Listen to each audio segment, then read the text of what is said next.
जी समाजामध्ये रोगराई पसरलेली आहे, जे आरोग्याचे भीषण संकट आज आपल्या समाजावर देशावर आलेलं आहे, या सगळ्याचा करता करविता तुम्ही आणि मी आहे.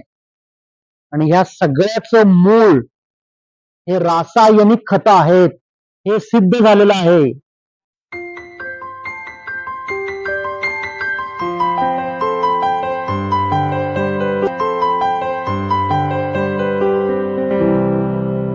अवसारी परिसरातील जे प्रतिष्ठित लोक जिथे आलेत, आम्हाला ज्याने आग्रहपूर्वक बोलवलं ते लंबे सर, सगळ्यांना पहिल्यांदा माझा नमस्कार. माझं नाव राहुल टोपले, मी कोल्हापूरहून आलोय आणि नैसर्गिक आणि पारंपरिक या शेती संदर्भात मी गेले 8 ते 10 वर्ष थोडा अभ्यास करतोय. मी त्याला संशोधन म्हणणार नाही,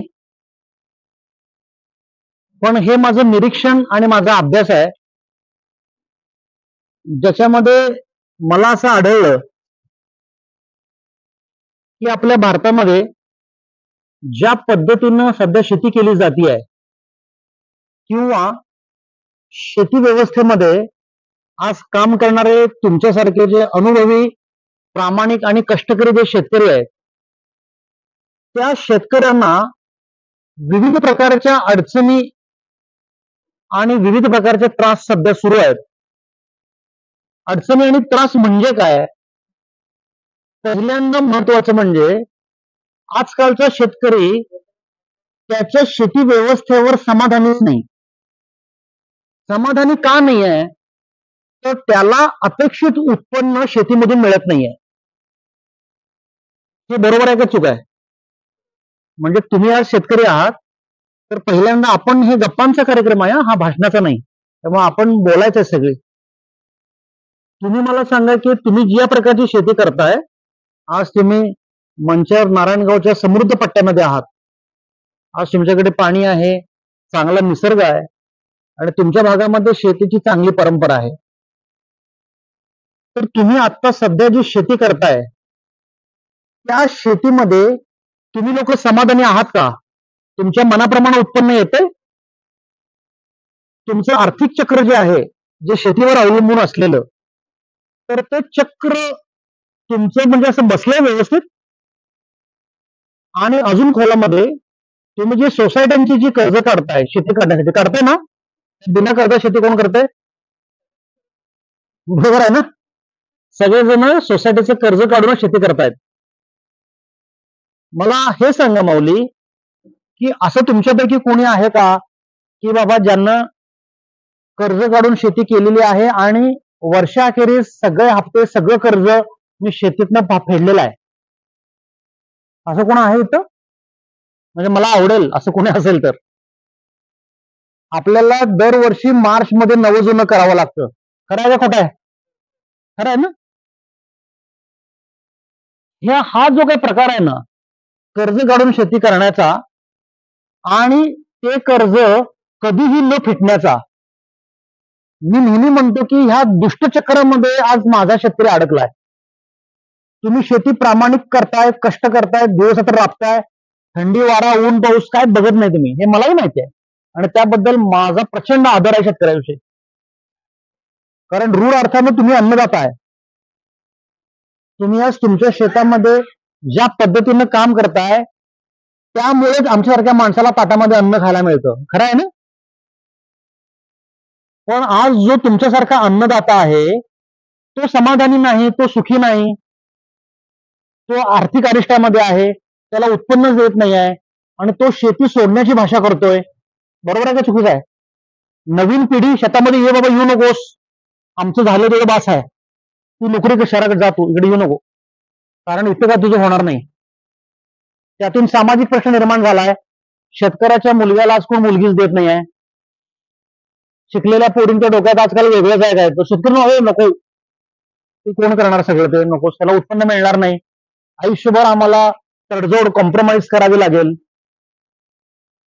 आणि जो मीडिया आलेला आहे हा घाणेरडा, त्या मीडियानं लोकांची स्वप्न बदललेली आहेत. लोकांच्या डोक्यामध्ये भ्रामक आहे, मुलींच्या डोक्यामध्ये सुद्धा भ्रामक आहे. अशा विविध प्रकारच्या अडचणीमध्ये आज माझा शेतकरी मित्र अडकलाय. आणि हे जेव्हा जाणीव झाली तेव्हा पहिल्यांदा हेल्पलेस वाटलं. म्हणजे आपण काय करू शकतच नाही अशी पहिल्यांदा भावना निर्माण झाली. कारण ही व्यवस्था इतकी पोखरली गेली आहे आणि ही तुमची माझी एकट्याची नाही, ही अखंड भारताची प्रॉब्लेम आहे बरं का. मी प्रत्येक राज्यामध्ये जाऊन आलोय आणि हजारो लाखो तुमच्यासारख्या शेतकऱ्यांना मी भेटलोय आणि त्यांच्या शेतामध्ये जाऊन प्रत्यक्ष बघून आलोय की प्रॉब्लेम काय आहे. आणि जसं जसं या सगळ्याचा हळूहळू अनुभव यायला लागला तेव्हा एक गोष्ट प्राकर्षानं कळाली, ती म्हणजे कुठलाही शेतकरी जो आहे आत्ताचा, ही गोष्ट थोडी सकारात्मक घ्या, वैयक्तिक घेऊ नका. मला वैयक्तिक कोणाचा अपमानही करायचा नाही आहे किंवा कमी लेखायचं नाही आहे, पण जे खरं आहे ते बोलायला मी थांबणार नाही. आत्ताचा जो शेतकरी आहे ना, त्या शेतकऱ्याला शेती करण्यासंदर्भातील मूलभूत ज्ञान नाही आहे. कदाचित तुम्हाला हे पटणार नाही किंवा कदाचित तुमचं माझं मत यावर वेगळं असेल, पण हे खरं आहे. जेव्हा त्या शेतकऱ्याला आम्ही 4 प्रश्न विचारतो आमच्या अकॅडमिक इंटरेस्टसाठी, कारण मला सुद्धा तुमच्याकडनं शिकायचं आहे, तर त्या शेतकऱ्याला त्याच्या मूलभूत गोष्टीच माहिती नाही आहेत. मग मी म्हणतो, अरे तुम्ही शेतकरी आहात ना, तुम्हाला ह्या गोष्टींचं नॉलेज असलं पाहिजे. माहिती नाही. मग माझ्या असं लक्षात आलं की शेतकरी हा परंपरेतनं आल्यामुळे शेतकरी झालाय. कारण त्याचे वडील शेतकरी होते, वडिलांचे वडील आजोबा शेतकरी होते म्हणून वडील शेतकरी झाले, वडील शेतकरी म्हणून मी शेतकरी झालो. पण बदलत्या काळामध्ये जसं हवामान बदललंय, जसं वातावरण बदललंय, सगळं बदलत गेलं ना. त्या बदलत्या काळामध्ये शेती व्यवस्था सुद्धा बदललेली आहे. पण बदललेल्या शेती व्यवस्थेचं ज्ञान कुणाला आहे? नाही. आपण आपलं चालू आहे. मी शेतकरी आहे. आताच दादांच्यावर बोलत होतो मी की तुम्ही शेतकऱ्याच्या घरात जन्माला आलात म्हणून तुम्ही शेतकरी आहात, असं नाही आहे. जसं इतर सर्व गोष्टींचं शिक्षण आहे तसं शेतीचं सुद्धा शिक्षण आणि ज्ञान आहे आणि ते तुम्हाला घेता यायला पाहिजे. त्यासाठी मनाचा मोठेपणा पाहिजे. आणि प्रॉब्लेम हा इथं आहे. आता इथे एक अध्यात्म आडवं येतं, इथं माणसाचं एक सायकोलॉजी आडवी येते की सध्या बदलत्या काळामध्ये माणसाचा अहंकार इतका वाढलाय. तो कशामुळे वाढलाय हेही तुम्हाला मी सांगेन की प्रत्येकाला हे वाटतंय की मलाच सगळं कळतंय. आता हा कशानं वाढला हे तुम्हाला माहिती आहे प्रत्येकाला. दुसऱ्याचं ऐकून घेण्याची वृत्ती आता नाही आहे. प्रत्येकाला वाटतं मला सगळं माहिती आहे, मला सगळं कळतं. गुगलला सर्च मारलं आणि युट्यूबला व्हिडिओ बघितले म्हणजे तुम्ही काय ज्ञानी होऊ शकत नाही. मग शिक्षण व्यवस्था आणि अनुभव त्याला काय अर्थ आहे? तुम्हाला तितके पावसाळे जावे लागतात, तितका अनुभव घ्यावा लागतो, आयुष्यामध्ये चढ उतार यावे लागतात आणि त्यानंतर तुम्हाला तो अनुभव येतो. तो वेळ, ती कॉस्ट ही भोगावी लागते प्रत्येकाला. त्याला आपण अध्यात्मामध्ये म्हणतो प्रारब्ध. कर्माचा खेळ आहे तो, त्याशिवाय ते येत नाही. नॉर्मली टाकीचे घाव सोसल्याशिवाय देव पण येत नाही आणि सोन्याला सुद्धा ना अग्नीतून गेल्याशिवाय ते सोन्याचं सोने पण येत नाही, लक्षात घ्या. त्याशिवाय त्याची किंमत वाढत नाही. त्यामुळे इथे रेडीमेड वगैरे काय नाही आहे. आपण हळद पिले म्हणजे उद्या गोरं होणार नाही आहे. तसंच अनुभवाचं ज्ञानाचं आहे. त्यासाठी तुम्हाला त्या सगळ्या प्रोसेस मधून जावं लागतं आणि मग तुम्ही अनुभव सिद्ध होता. पण आजकाल प्रत्येकाला गडबड आहे ना, झटपट पाहिजे. जसं तुम्हीच आता मला सांगितलं की वांग्याचं एक झाड लावल्यावर वांगी 2 किलो येणार आहे, तो 1 क्रेट येणार नाही आहे. पण माणसाचा स्वार्थ एवढा वाढलाय की एका झाडामध्ये 1 क्रेट कसं येईल म्हणून आपण त्याच्यावर अत्याचार करतो. बरोबर आहे शब्द? निसर्गाच्या विरोधात जातो. आणि हेच आम्हाला खटकलं आणि इथंच आमचं काम सुरू झालं. आज आमचं मिशन ऑर्गॅनिक नावाची आमची छोटी संस्था आहे. आमच्या छोट्या संस्थेला गेल्या 10 वर्षामध्ये फक्त 3.5 लाख शेतकरी जोडलेत आम्ही. 3.5 लाख शेतकरी आम्ही जोडलेले आहेत. आणि हे 3.5 लाख शेतकरी भगवंत कृपेनेच आले बरं काय. त्यात आमचा कुणाचाही कसलाही योगदान नाही. पण त्या शेतकऱ्यांना मी माझ्या टीमनं पोट तिडकीनं आम्ही सांगितलं की रसायन थांबवा आणि निसर्गाला पहिल्यांदा तुम्ही निसर्गाकडे जा, नैसर्गिक शेती करा. पण लोकांना हे पटलं नाही किंवा हा विचार पटण्यासारखाच नाहीये. लोकांचं म्हणणं काय असतं की नैसर्गिक शेतीमध्ये म्हणजे ऑर्गॅनिक शेतीमध्ये पैसा मिळत नाही, उत्पन्न जास्त येत नाही आणि आम्हाला ते काय परवडत नाही. पण हे जे चक्कर आमचं सुरू झालं ना, थोडस मागे जाऊन मला काही गोष्टी तुमच्या बरोबर अतिशय प्रामाणिक आणि स्वच्छपणे सांगायच्या आहेत आणि तुम्हीही तुमच्या काही गोष्टी मला सांगायच्या आहेत ज्या ऐकायला मी आलोय. पहिल्यांदा माझ्या मूळ विषयाकडे वळण्या अगोदर मी माझ्याविषयी 2 गोष्टी सांगतो, म्हणजे तुम्हाला काही गोष्टी क्लिअर झाल्या पाहिजे की हा माणूस कोण आहे आणि काय बोलतोय. पहिलं माझं प्रामाणिक वाक्य माझ्या भगवंताला स्मरून, मी आध्यात्मिक आहे, मी गिरणारी आहे, दत्तभक्त आहे आणि मला मिळालेलं कणभर ज्ञान हे दत्तकृपा आहे, दुसरं काही नाही.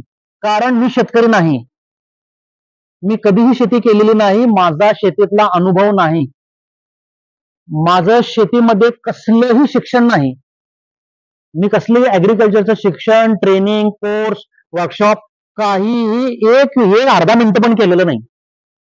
मी शिक्षणानं सिव्हिल इंजिनियर आहे, मी बी सिव्हिल आहे.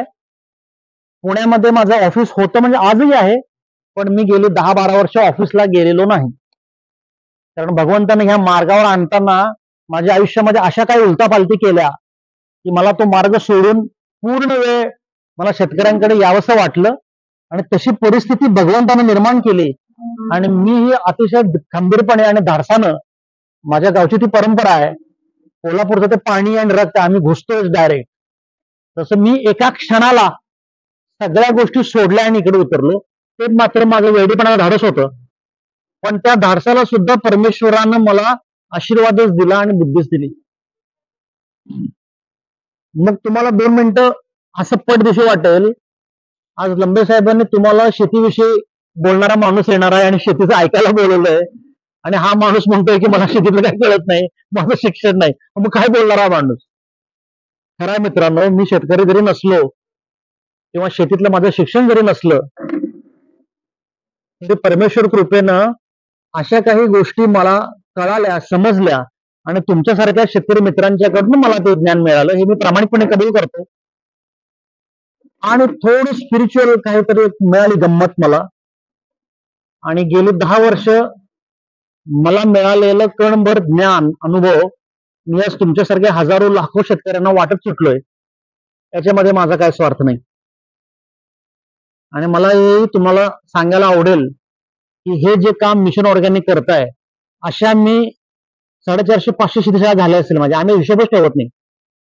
कारण ह्या कामामध्ये आम्ही अत्यंत प्रामाणिक आणि निस्वार्थी काम करतोय, हे मी अभिमानानं सांगतो. आम्ही आजपर्यंतच्या माझ्या 10-12 वर्षामध्ये, प्रिसाइजली 10 वर्षामध्ये मी देशभर फिरलो. 5 राज्यांच्या मध्ये आता काम सुरू आहे आमचं. महाराष्ट्रातल्या संपूर्ण 36च्या 36 जिल्ह्यामध्ये आमचे लाडके माझे प्रेमाचे शेतकरी आहेत, जे 3.5 लाख शेतकरी हेच आहेत सगळे पसरलेले. अशा शेतीशाळा, अभ्यास वर्ग, कॅज्युअल गप्पा, शेतकऱ्यांच्या शेताला व्हिजिट करणं, हे माझं 12 महिने 24 तास, शब्दशः 24 तास चालू आहे आमचं. कारण दुसरं आयुष्य मला उरलेलं नाही. आता मी पूर्ण वेळ हेच करतोय. तर ह्या सगळ्या प्रवासामध्ये आम्ही कुठेही आर्थिक गणित ठेवलं नाही. मी तुम्हाला आज कुठली गोष्टी विकायला आलेलो नाही, माझी कुठली कंपनी काय नाही आहे. मी तुम्हाला विचार द्यायला आलोय. मला काही गोष्टींचे अनुभव आले, ते अनुभव मी तुम्हाला सांगायला आलोय, ज्या माझ्या अनुभवातून तुम्ही लोकांचे डोळे उघडले पाहिजेत आणि तुम्ही तुमच्या शेती व्यवस्थेमध्ये काही बदल करणं अपेक्षित आहे, हे मी सांगायला आलोय. आणि ह्या प्रकारचे कार्यक्रम जे आम्ही घेतोय, तुम्ही लंबे साहेबांना समोर विचारू शकता, ते आयोजक संयोजक आहेत. आम्ही प्रवास खर्च घेत नाही, मी 1 रुपया कोणाचं मानधन घेत नाही आणि कुणाच्या घरात मी एक घास जेवत नाही. 100% प्रामाणिक काम करतोय. तुम्ही म्हणाल हे सगळं जमतंय कसं, मग एवढा खर्च कसा होणार, गाडी, डिझेल, पेट्रोल, लोक वगैरे. परमेश्वर बघतोय आणि तो ताकद देतोय. आम्ही जे काम मी करत होतो, माझी कंपनी जी पुण्यामध्ये होती, आजही आहे, 70-80 कोटी रुपये टर्नओव्हर माझी कंपनी करत होती 22-23 वर्ष सलग. एक वर्ष नाही, 22-23 वर्ष आम्ही दरवर्षी 50-70 कोटी टर्नओव्हर केला. मस्त पैसा मिळवला बरं का, मस्त. अत्यंत प्रामाणिक काम केलं आणि भरपूर पैसा मिळवला. भगवंतानं मला माझ्या आयुष्यामध्ये रूढ अर्थानं द्यायच्या सगळ्या गोष्टी दिल्या बरं काय. पहिल्यांदा म्हणजे उत्तम आई वडील मला मिळाले, ज्यांनी माझ्यावर चांगले संस्कार केले. मी आणि आमचा मित्रपरिवार सगळे आम्ही आज टील मुवमेंट पर्यंत आम्ही सगळेजण कुठलंही व्यसन करत नाही. आम्ही सगळे निर्व्यसन. मी सुपारी सुद्धा आयुष्यात खाल्लेली नाहीये. हे माझ्या आई वडिलांचं आहे, ते त्यांची पुण्याई आहे. आणि ज्यांच्यामुळे मी आज आलो, ह्या जगात आलो आणि आज जे का थोडंफार माझ्यातून काम होत आहे, त्याचं पहिलं श्रेय माझ्या आई वडिलांना आहे. त्यामुळे प्रत्येक ठिकाणी मी माझ्या आई वडिलांची आठवण काढतो आणि त्यांचं नाव देखील घेतो. आज माझे वडील नाही आहेत, 12 वर्षापूर्वी गेले. आई आहेत माझ्या 82 वर्षाच्या, सदृढ सशक्त आहेत, कसलीही गोळी नाही, अजून शिवणकाम भरतकाम विणकाम आई करते. अशा पद्धतीची तब्येत आहे त्याची. शिक्षक आई वडील होते, त्यांच्या कडक शिस्तीमध्ये आम्ही वाढलो, म्हणून आम्ही निर्व्यसनी आहे. त्यांनी उत्तम संस्कार केले आमच्यावर, म्हणून आज समाजासाठी काहीतरी करण्याचा जो स्पार्क आहे तो मला तिकडून आला. पत्नी माझी उत्तम आहे, इंजिनियर आहे, तिथे स्वतःचं ऑफिस आहे, क्वालिफाईड आहे, 2 मुली आहेत. मोठी मुलगी माझी, आत्ताच फोन आला बघा, आत्ताच बोलत असताना, अरे आर्किटेक्चरला ती पुण्याला होती, रिझल्ट आला, 94% मार्क पडले त्याला, 9.4. मला म्हणते बाबा रिझल्ट आला आता. तेव्हा माहिती आहे शेती शाळा आहे, तरी ते तिला हे होतं, भावाला पहिला सांगतो. छोटी मुलगी माझी केमिस्ट्री रिसर्चला आहे, पुण्यातच आहे. मस्त कुटुंब आहे, सदृढ आहोत आम्ही, कुठलाही आजार नाही. हे भगवंताचं देणं आहे बरं काय. आजकाल आजार नाही हे विशेष गोष्ट असते. काय ना काहीतरी गंमत प्रत्येकाला आहेच, ती काय ते तुम्हाला कळेल. व्यवसाय उत्तम, पैसा उत्तम, घरदार गोडेगाडे सगळं समाधानी आहे. हे सगळं छान चालू असताना ना, एक घटना माझ्या आयुष्यामध्ये घडली. तो अपघात होता आणि त्या घटनेनं मला 360 मध्ये फिरवलं. माझ्या बरोबर काम करत असलेले माझे सहकारी, माझे संचालक, डायरेक्टर पुण्यातले, तो माझ्यापेक्षा तब्येतीला भारी होता. व्यायाम बियाम फिटनेस मस्त, 6 फूट, तो पण निर्व्यसनी. सायकलपटू, दर शनिवार रविवारी 100, इकडे पण तुमच्याकडे यायचा तो. म्हणजे मी नावं तेव्हा ऐकली होती. नाही, मी नारायणगावला निघालो वगैरे, सायकल दर शनिवार रविवार 100 किलोमीटर सायकल, लोणावळ्याला, सातारा, औरंगाबाद, हे जोरात काम होतं. हे आपल्याला काही समज नाही बाबा. सुंदर ते वेळ होतं त्याचं. आम्हाला असं वाटायचं की आम्ही दररोज जी फळं खातोय, हिरव्यागार भाज्या खातोय, कडधान्य वगैरे खातोय, शुद्ध वगैरे खातोय, मस्त एकदम ताजं छान, असा आमचा गैरसमज होता बरं का. आणि असा आमचा जो मित्र होता, जो फिटनेस फ्रीक होता, जो उत्तम भाज्या बिज्या सगळं खाणं पिणं चांगलं, एकदम सगळं वैभव, घर चांगलं, संस्कार चांगले, घरात आध्यात्मिक वातावरण, सगळं मानणं बिणणं सगळं छान होतं. अशा छान वातावरणामध्ये 2011 मध्ये माझ्या मित्राला कॅन्सर झाला. आणि आमची एक मोठी चूक झाली, जी सर्वसामान्य सगळ्यांची होतेच, आम्ही सुद्धा माणूस आहे तेव्हा आमची पण चूक झाली. कॅन्सरला आम्ही प्रचंड लाईट मध्ये घेतला. आता पण माणसं कॅन्सर होते बरं, आपल्याला कॅन्सरची भीती राहिलेली नाही पहिल्यासारखी, कारण तो तुमच्या माझ्या दारात आलेला आहे ऑलरेडी, आपणच आणलाय तो. त्याला कॅन्सर झाल्यानंतर आमचा अहंकार आडवा आला. एक तर पैशाचा, कारण ते आमच्याकडे होते. दुसरा म्हणजे आमच्या कॉन्टॅक्ट ओळखी, पुण्यामध्ये बऱ्यापैकी जी मोठी हॉस्पिटल आहेत तिथे डॉक्टर असलेले आमचे मित्रमैत्रिणीच आहेत, आपले संबंधित लोक आहेत, काय प्रॉब्लेम नाही, होऊन जाईल पडदिशी. आणि हा पैशाचा अहंकार, मस्ती आमची, ही आम्हाला नडली. पण प्रारब्ध प्रत्येकाचं मौल्य वेगळं असतं, ठरलेलं आहे ते. तुमचा श्वास शेवटचा ठरलेला आहे. 6 महिने, फक्त 6 महिने, म्हणजे ज्या दिवशी आम्हाला कळालं याला कॅन्सर झालाय, त्यानंतर 6 महिन्याच्या आत आमचा मित्र, आम्ही वैकुंठात घेऊन गेलो त्याला. मीच त्याची राग घेऊन आलो नंतर. हा त्याचं जाणं हे आम्हाला अंतर्बाह्य बदलून टाकणार होतं. प्रचंड त्रास झाला, धडधाकट. जेव्हा दररोज उठ बसो, पार्टनर माझा, दररोज एकत्रच आम्ही कुटुंब सगळं. माझं घर कोल्हापूरला, त्याचं पुण्याला. मी त्याच्या घरात डबा बिबा, घरी त्याच्या जेवण यायचं आणि मी त्याच्याकडेच राहत होतो. म्हणजे जेव्हा मैत्री होती ती, माझी बेडरूम त्याच्या घरातच. अशा सगळ्या भावनिक ह्याच्यामध्ये त्याचं जाणं हे अहो काय त्याची बायको मुलगा काय करणार आम्ही, म्हणजे सटपट ती पण इंजिनियर, आम्ही सगळे एकत्रच काम करत होतो. ती तर वेडीबाजीच बाकी होती. आणि जबरदस्त मन आणि शरीर त्रास झाला ह्या गोष्टीचा. आणि नंतर मी अनेक डॉक्टर लोकांना भेटलो, अनेक अभ्यासू लोकांना भेटलो, अनेक कॅन्सर झालेल्या लोकांना त्याच्या कुटुंबियांना भेटलो. कारण अस्वस्थता इतकी वेगळी होती ना ती. आणि मग हा विचार यायला लागला की ह्याला साला कॅन्सर झालाच कसा. हे सगळं निर्व्यसनी आहे, किती भ्रामक असते बघा आपल्या डोक्यात. त्याचा व्हिक्टीम मी स्वतः आहे. त्या निर्व्यसनी चांगलं खाणं, अहो उत्तम खाणं पिणं आहे हो. आनंदी माणूस आहे, सकारात्मक आहे, काम चाललंय, करोड रुपयाचे व्यवहार, मस्त पैसे मिळत आहेत, घोड्या गाडी ऑफिस सगळं छान आलबेल, नजर लावण्यासारखं. आणि नजर लागलीच त्याला. आणि मग अनेक डॉक्टरांशी बोलल्यानंतर हे लक्षात आलं की गडबड वेगळीच आहे. आपण एका वेगळ्या भ्रमामध्ये जगतो आहोत. आपण म्हणजे तुम्ही सुद्धा त्यात आहे, आपण म्हणालो मी. कॅन्सर हा आजार संसर्गजन्य नाहीये ना, बरोबर ना, छूने से नहीं फैलता. आज मी आत्ताच आळेफाट्याच्या अलीकडे, मला नाव पिंपळवंडीचा एक रस्ता आहे तिकडे, तिकडे काहीतरी मेडिकल ट्रस्ट आहे, तिकडे पेशंट सगळे आहेत. आळेफाट्याला अनिल शेलार परवा होते बघा, अनिल भाऊ, त्यांच्या पत्नीला कॅन्सर झाला, ब्रेस्ट कॅन्सर झालाय, लास्ट स्टेज 4 स्टेजला आहे. तर त्यांना तिथे ठेवलंय. मग आता ह्या अशा कामामुळे त्यांची माझ्या जरा इमोशनल बॉन्डिंग झालं. तो सिनियर माणूस आहे, भावनिक झालेले होते. मला म्हणून राहुल जरा बायकोला बघायला जायचं आहे, म्हणजे चला आत्ताच चला. म्हण माझ्या शेड्यूल मध्ये नव्हता विषय, तरी म्हणत चला, कारण त्या माणसाला आता आधाराची गरज आहे. लक्षात घ्या, ते तुम्ही लक्षात ठेवा. आपल्या बरोबरच्या माणसाला जेव्हा जी गरज असते ना, तेव्हा त्याच्या बरोबर उभारणं हे सगळ्यात मोठं काम आहे आयुष्यातलं. त्याला पैसे पडत नाहीत. एक भावनिक आधार हा प्रचंड महत्वाचा आणि मोठा असतो बरं का. आज तो माणूस माझा आत्ता 8-15 ओळखीचा आहे. आपण परवा आलो त्या दिवशी त्यांची माझी, म्हणजे त्याला 15-20 दिवस झालेत.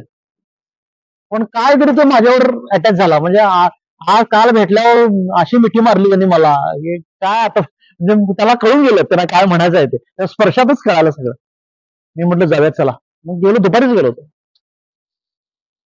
काय सांग, अंगावर काटा आला माझ्या. म्हणजे तिथं एक 8-10 कॅन्सर पेशंट आहेत. ते त्रास देते मला बाबा या गोष्टी, म्हणजे बघवलं नाही हो मला. तरी ते डॉक्टर म्हणत होते ते तुम्हाला सर हे होणार. म्हणलं काय नाही, चला आता दगड झालाय माझा, तर काय खूप आयुष्यात अनुभवलंय, भोगलंय, सगळं केलं, चला बघतो म्हटलं. आज भाऊसाठी गेलो, भेटलो, त्यांचा हात हातात घेतला, 2 मिनिटं त्यांच्याशी बोलून आलो. मला तुम्हाला हे सांगायचं आहे की कॅन्सर हा संसर्गजन्य नाही. आज मी एका कॅन्सर पेशंटला भेटून आलो, त्या माऊलीचा हात हातात मी घेतला, मरणासन्न आहे ती. म्हणजे बघितलं तर मला नाही वाटत फार ते राहिले शिल्लक आहे. संपूर्ण शरीर संपलेलं आहे, अंगभर कॅन्सर पसरलेला आहे, गलित गात्र ती माऊली आहे. आता मी तिचा हात हातात घेऊन आलो म्हणजे मला कॅन्सर होणार आहे? स्पर्शानं होतो का कॅन्सर? त्याचे लक्षात ठेवा, कॅन्सर हा होत नाही स्पर्शानं. तो बाहेरून तुमच्या शरीरामध्ये एरियली येत नाही, संसर्गजन्य नाही आहे कॅन्सर. तर कॅन्सर हा शरीरामध्ये तयार होणारा रोग आहे, आतमध्ये तयार होतो तो. ह्या गोष्टींचं जेव्हा डॉक्टरशी चर्चा केल्या 10-12 वर्षापूर्वी, म्हणजे शरीरामध्ये चांगलं खाणं म्हणा, सगळं ओके आहे, आणि काय म्हणजे कसलाही घरामध्ये कसली हिस्ट्री नाही आजाराची, काय नाही, कसं काय तयार होते. स्वतःला मी उच्च शिक्षित समजत होतो, तर मला कळलं त्या दिवशी मी अडाणी आहे. खूप बेसिक गोष्टी आपल्याला आयुष्यात माहिती नसतात बरं काय. त्या वाटेला आपण कधी जात नाही, जाऊ पण नाही, पण त्या माहिती असल्या पाहिजेत. आज माझं इथं येणं आणि तुम्हाला सांगणं, माझा अभ्यासाचा विषय शेती आणि अध्यात्म हा आहे. आणि मॅक्झिमम मी अध्यात्मावरच बोलतोय. ज्यांनी माझी भाषणं ऐकलेत त्यांना माहिती आहे. मी 80% अध्यात्मावर बोलतो, 20% शेती चिल्लर आहे, सोपी आहे ती. तुम्हाला जरी वाटत नसेल तरी मी तुम्हाला सांगेन, भाषा शेवटी कळेल की शेतीसारखी सोपी गोष्ट नाही. आपण ती अवघड करून ठेवली आहे, कारण आपल्याला शेती कशी करायची ते माहिती नाहीये. म्हणून मगाशी मी म्हणालो की सध्याच्या शेतकऱ्याला हे माहिती नाही की शेती कशी करायची. आपल्या परंपरेमध्ये शेती जबरदस्त सोपी, आजही सोपी आहे. आणि गेली 10-12 वर्ष माझ्या बरोबर जे शेतकरी 3-3.5 लाख काम करतायत, त्या लोकांना कळालं गंमत, अरे एवढं सोपं, आम्हाला माहितच नाही एवढं सोपं. आम्ही काहीतरी वेगळंच करत होतो. मग ऑफकोर्स तुम्ही वेगळंच करताय. आणि तेव्हा जेव्हा आम्ही डॉक्टर लोकांशी चर्चा केली आणि मग कळालं की कॅन्सर बॉडीमध्ये तयार होतोय, आणि मग खोल खोल खोल अभ्यास, वाचन, पुस्तकं आणली. काही मंगेशकर रुबीजा डॉक्टर माझ्या मैत्रिणी दोन होते, त्यांनी मला काही नोट्स दिल्या वाचायला. सोर्स ऑफ कॅन्सरच्या अजूनही माझ्याकडे आहेत. मी अजूनही ते वाचतो सतत, कारण मला त्याच्यातनं अजून काहीतरी काहीतरी मिळवायचं आहे, वाचायचं आहे, जे तुम्हाला लोकांना शेअर करायचं आहे. आणि मग ही लख प्रकाशासारखी गोष्ट कळाली की कॅन्सर सारखे जे आजार आहेत, म्हणजे कॅन्सर हे सिम्बॉलिक आहे बरं का, कॅन्सर प्रातिनिधिक आहे. तुम्हाला अजून मी काही आजार सांगतो आणि ते कुठनं तयार होतात हे सांगतो. आणि जे सध्या आपल्या देशामध्ये, आपल्या समाजामध्ये, गावामध्ये ऑलरेडी पसरलेले आहेत. तर हे सगळे जे घातक आजार आहेत, ज्याच्यामुळं माणसाच्या आयुष्यामध्ये अतिप्रचंड फरक पडलाय. तुमची बॉडी सगळे अॅनाटॉमी सायन्स सगळं बदललं बॉडीचं, आपल्या डीएनए चेंज होत आहेत. या सगळ्याचं जे मूळ आहे ना, ते आपण दररोज दिवसभर जे अन्न खातो त्या अन्नामध्ये आहे. फूड बॉर्न डिझीज आहेत ते. तुम्ही सकाळी उठल्यापासून झोपेपर्यंत ज्या प्रकारच्या गोष्टी तुम्ही खात असता, फूड इनटेक, ते अन्न कशा प्रकारचं आहे, त्या अन्नामध्ये कुठल्या कुठल्या गोष्टी आहेत, ह्याच्यावर तुमच्या शरीरामध्ये पसरणारे रोग पसरायला सुरू झालेले आहेत. आता अन्न तयार होतं कुठे? अन्न तयार कुठं होतं? अन्न तयार कुठं होतं? शेतामध्ये होतं. शेत कोण करतंय? शेतकरी. म्हणजे तुम्ही आणि मी पण तुमच्यावर आहे. करता कोण? लक्षात घ्या माऊली, जी समाजामध्ये रोगराई पसरलेली आहे, जे आरोग्याचे भीषण संकट आज आपल्या समाजावर, देशावर आलेलं आहे, या सगळ्याचा करता करविता तुम्ही आणि मी आहे. आणि ह्या सगळ्याचं मूळ हे रासायनिक खतं आहेत. हे सिद्ध झालेलं आहे. हे मी बोलत नाही आहे, शासकीय कागदपत्र आहेत, सेंट्रल गव्हर्नमेंटचे मेडिकल रिपोर्ट्स आहेत, अभ्यासाचे रिपोर्ट्स बाहेर, फक्त ते प्रकाशित झालेले नाहीत आणि ते मीडियामध्ये येत नाहीत. कारण फर्टिलायझर केमिकल कंपन्यांची लॉबी जी बलदंड आहे, आणि त्याच्या बरोबरीनं त्यांचे लाडके भाऊ म्हणजे डॉक्टर, मेडिकल लॉबी, ही लॉबी ह्या गोष्टींना बाहेर आणू देत नाही. हे संगनमत आहे, लक्षात घ्या. आज नारायणगावला मी दुपारी केला पण होतो. आपल्या काही शेतकऱ्यांशी बोलायला गेलो होतो. शेतकऱ्यांना मला बाहेर म्हणा, साहेब जरा बाहेर आहे इकडं. हे बघा म्हटलं, दुकानं औषधांची, शेती सेवा केंद्र, फर्टिलायझरची आहे, बघितलं ना, ही बघा दुकानं, आणि इकडे बघा, हे बघा दवाखाने. काय आहे हे? संगनमत आहे ते. शेतामध्ये भरमसाठ केमिकल वापरा, लोकांच्या आरोग्याशी खेळा, पेशंट तयार करा आणि ह्यांच्याकडे पाठवा, असं संगनमत आहे ते. आणि आज हे अखंड भारताचं दुर्दैव आहे. आणि दुर्दैवानं आज माझ्या गोरगरीब कष्टकरी शेतकऱ्याला मोलाच्या महत्वाच्या गोष्टी तुमच्यापर्यंत पोहोचवल्या जात नाहीत. आणि ज्या पोहोचवल्या जातात त्या अपभ्रंश आहेत. तुमचा गैरसमज होईल असंच, जसं तुम्हीच आता मला सांगितलं, जर कुणाला निसर्गाबद्दल सांगाल, हे तसलं काय होत नाही, पीक येणार नाही, आम्हाला उत्पन्न भरपूर काढायचं आहे. नैसर्गिक किंवा ऑर्गॅनिक शेती केली तर ती फायद्यात येत नाही, त्यातनं उत्पन्न येत नाही, असं अपप्रचार केलेला आहे. आणि तो शेतकऱ्यांच्या कानामध्ये व्यवस्थित घातलेला आहे. प्रत्येक शेतकरी हेच म्हणतोय, ते करणं का उपयोग नाही, उत्पन्न येत नाही. खरं आहे का खोटं आहे? सिस्टमॅटिकली तुमचा बुद्धिभेद केलाय, ब्रेन वॉश केलेला आहे. आज मी ठोक सांगू शकतो तुम्हाला, कारण गेली 10 वर्ष मी नैसर्गिक पारंपरिक शेती संदर्भात आम्ही काम करतोय. मी तुम्हाला माझ्याकडच्या हजारो शेतकऱ्यांचे नंबर देतो, ज्यांना रासायनिक शेतीची वाट सोडलेली आहे आणि आमच्या बरोबर नैसर्गिक काम करतोय. शेतामध्ये तणभर सुद्धा युरिया, डीएपी लागवड टाकत नाही, कुठलंही तणनाशक मारत नाही, कुठलाही रासायनिक फवारणी करत नाही, आणि उत्पन्न डबल घेतोय. हे तुम्हाला पटतंय? आज मी बसलो ह्या इथनं 50 किलोमीटर मध्ये, तुम्हाला 10 शेतकरी मी समोर उभा करतो आणून, त्यांचे फोन पत्ते आज देतो. उद्याच्या उद्या गाडी काढायची आणि त्याच्या शेतावर जायचं. आणि मी जे काय बोलतोय, मी नसणारच आहे, माझ्या माघारी जायचं तुम्ही. आणि त्यांचे प्लॉट उभे आहेत आत्ता, आणि त्यांना जाऊन विचारा त्यांचा अनुभव काय आहे, त्यांनी किती उत्पन्न मिळवलंय, रासायनिक मध्ये ते काय करत होते, आज रसायन सोडून ते काय करतायत आमच्या बरोबर, आणि त्यांच्या शेतामध्ये उत्पन्न येतंय का. लोकांचं म्हणणं असतं की शेतामध्ये जर रसायन टाकलं नाही, खत, तर गुडघाभर पण ऊस येणार नाही, असं लोक मला सांगतायत. बिना खताचा ऊस केवढा काढून दाखवला माहिती आहे मी तुम्हाला, आत्ता फोटो दाखवतो मी. तुमच्याकडे ऊस काय किती, कुठली जात लावताय तुम्ही इकडे या पट्ट्यात? 265. 205 जास्त आहे, बरोबर. तुम्ही खोडवं निडवं एकदा लावण केल्यानंतर किती वर्ष प्लॉट तुमचा राहतो?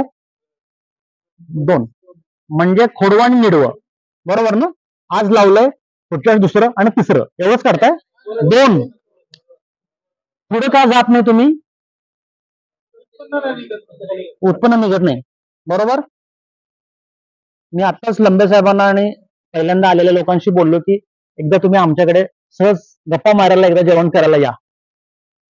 आता आमच्याकडे, म्हणजे आमच्या भागात म्हणत नाही मी, तो आमच्या जवळ आहे म्हणून तो प्लॉट केलाय. 13 वर्षाचा खोडवा आहे. किती? आत्ता प्लॉट आहे बरं काय, 13 वर्षाचा ऊस उभारलेला आहे. 13 वर्षात त्या जमिनीला कणभर रसायन घातलेलं नाही. 13 वर्षामध्ये त्या ऊसाचं उत्पन्न कधीही खाली आलेलं नाही. 60 टनाची लेवल आहे, 13 वर्ष ऊस आहे. अहो, ऊस म्हणजे गवत, बरोबर आहे का, गवत वर्गीय आहे ते, खोळत पीक आहे ते. तुम्ही कसं बनवलं ते वाढतंय, तुम्ही त्याला काय फारसं करायचं नसतंय, हे तुम्हालाच माहिती नाही. पहिला गवताला आपण काय करतोय विशेष, हे करायचंच नसतंय, हे तुम्हाला सांगितलेलं नाही, तुम्हाला शिकवलेलंच नाहीये. आज आमच्याकडे 13 वर्षाचा खोडवा आत्ता उभा आहे, चौगुले म्हणून, त्यांचा व्हिडिओ पण आहे, तुम्ही बघितला असेल बघा. तुमच्याकडे पेरं किती येतात ऊसाला? पेरं म्हणतात ना, कांडी किती म्हणताय? कांडी म्हणताय, किती येतात इकडे? 25-28. हायेस्ट कितीपर्यंत तुम्ही बघितलेत? 40 पर्यंत बघितले. 13 वर्षाच्या खोडव्याला आत्ता 60 पेर आहेत. किती? 60 कांडी आहेत आत्ता. तुम्ही कधीही या, डायरेक्ट मी नंबर, तुम्ही जा गडिंगला जवळ नेसरी नावाचा गाव, तिथं प्लॉट आहे. एका लोकांना हे पटत नव्हतं, कारण हे पटण्यासारखंच नाही. एका शेतीशाळेमध्ये ते सर ऊस घेऊन आले स्वतः, आणि लोकांना मोजायला लावला. तिथपासून इथपर्यंत होता, असं धरलेला. फोटो दाखवतो तुम्हाला मी, मुलं होती कॉलेजमधली, त्यांना फक्त तोच फोटो आहे त्या व्हिडिओला. 60 कांडी लोकांना, मी गप बसलेलो, तुम्ही मोजा म्हणून सांगितलं. 60? 60 किती आहे म्हणले, परत मोजा एकदा. बिना खताचा, एक कणभर पण रसायन घातलेलं नाही. 13 वर्ष. तुम्हाला सुद्धा मला हे सांगायचं आहे, तुम्हाला जितकी वर्ष ऊस ठेवायचा आहे ना, तितकी वर्ष राहतो, काही पण न करता. तुम्ही छाटलं की परत उगवणार आहे, छाटलं की उगवणार. गवत आहे तो नवली, निसर्ग नियम आहे प्रोलिंगचा, तोडलं की फुटणार, तोडलं की फुटणार. पण त्याच्या मागे एक शास्त्र आहे, आणि त्याच्या मागे एक अध्यात्म आहे, ते तुम्हाला माहिती नाही, आणि ते तुमच्यापर्यंत पोहोचवलेलं नाही. कारण जर तुम्ही 10 वर्ष ऊस काढायला लागला, तर खर्च किती वाचेल, पैसे कुणाला मिळणार आहेत? माझ्या शेतकऱ्यांना पैसे मिळू नयेत, आणि तो शेतकरी सदैव अडचणीत असावा, अशी एक व्यवस्था तयार केलेली आहे. हे पटतंय का तुम्हाला?